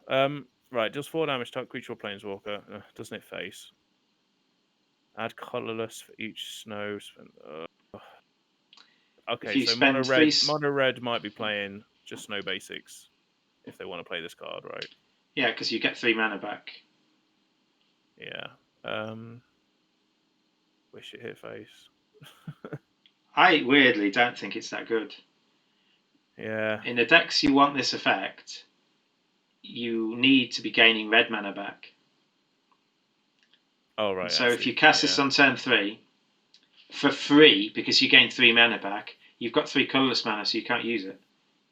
Yeah, there's very few things. All your mono red things will be there. So unless you're playing artifacts and Mastermind's Tomes and other stuff like that. So I think weirdly it goes in a snow deck that has other things to use the mana on. It's just a free removal spell that you get the mana back and you can use that mana with other things. But you basically can't cast this on turn 3 and get the free aspect of it. Yeah. So I suppose the mana it's producing is also technically snow mana. Yeah. But it's yes, because it's a snow sorcery. Yes. However, you could use it. You could funnel it into something that needs Nafri. I think is 3 snow mana to bring back from the graveyard or whatever. Mm-hmm. But the snow deck isn't red from what I've seen. I think the snow deck is Sultai. Yeah, there doesn't seem many payoffs in the bring red into it, and it's not instant. Yeah, there was a 4 mana? No, sorry, a 3 mana one. Magic Origins, maybe. Yeah, it was Chandra's something. Chandra's Incinerator, Chandra's something. Yeah, it was a burn spell anyway. It was pretty good, and I'm sure that hit face. Is that the one with Spell Mastery that hit face? Maybe, I can't remember. It might be deal 4 damage to any target, and if you have Spell Mastery, deal 4 damage to face. Was that the one? Maybe, or something like that. I'm pretty sure that was an instant. Chandra's Ignition, maybe. It did see a lot of play. Yeah. This, no, can't see it. I think the initial reaction is it goes in mono red, but it doesn't. It doesn't hit face. You're right. Yep. And I don't think you cast it on turn 3. Yeah. It doesn't even ramp you because you're just using the mana to just remove something, and then you might get some of it back. If you can play until like 5 or something, and you use this and then cast a 5-drop with the remaining mana, maybe. It's okay. You're ahead of the curve. You've killed something and played, but you've not gained a card or anything. Yeah, I'm not sure. I don't think it was. I'm not fussed on it at all. And that's it. Was that the last one? Oh, yeah. We ended on a bit, but yeah. So, in my opinion, the best red card is that one. Yeah, that is a very fun card as well. Yeah. It enables a lot more decks, I think, and gives mono red a great sideboard card. Yeah. Depending on the main deck. But yeah, that card unlocks decks. That can create new decks. It's really cool.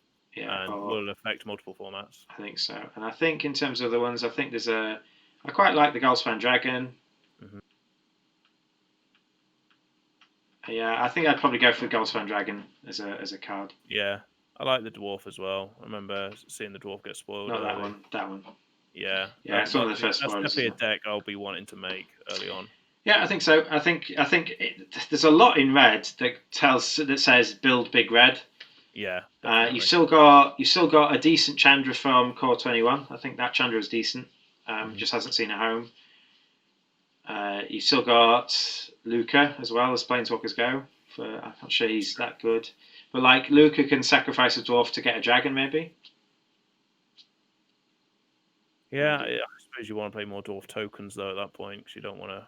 You don't want to hit another dwarf, but yeah, I mean, a bit lucky. So yeah, I think red's a decent color. I think it's better than black. I think there's some decent big giants. I think black so far is looking like the weakest color. Yeah. I think we missed a lot of the black uncommon berserkers, so maybe we were giving it a disservice. But anyway, for YouTube, thanks for watching. We've been Steve and Aaron. We've been doing a set review. We've done white, black, blue, and red, not in that order.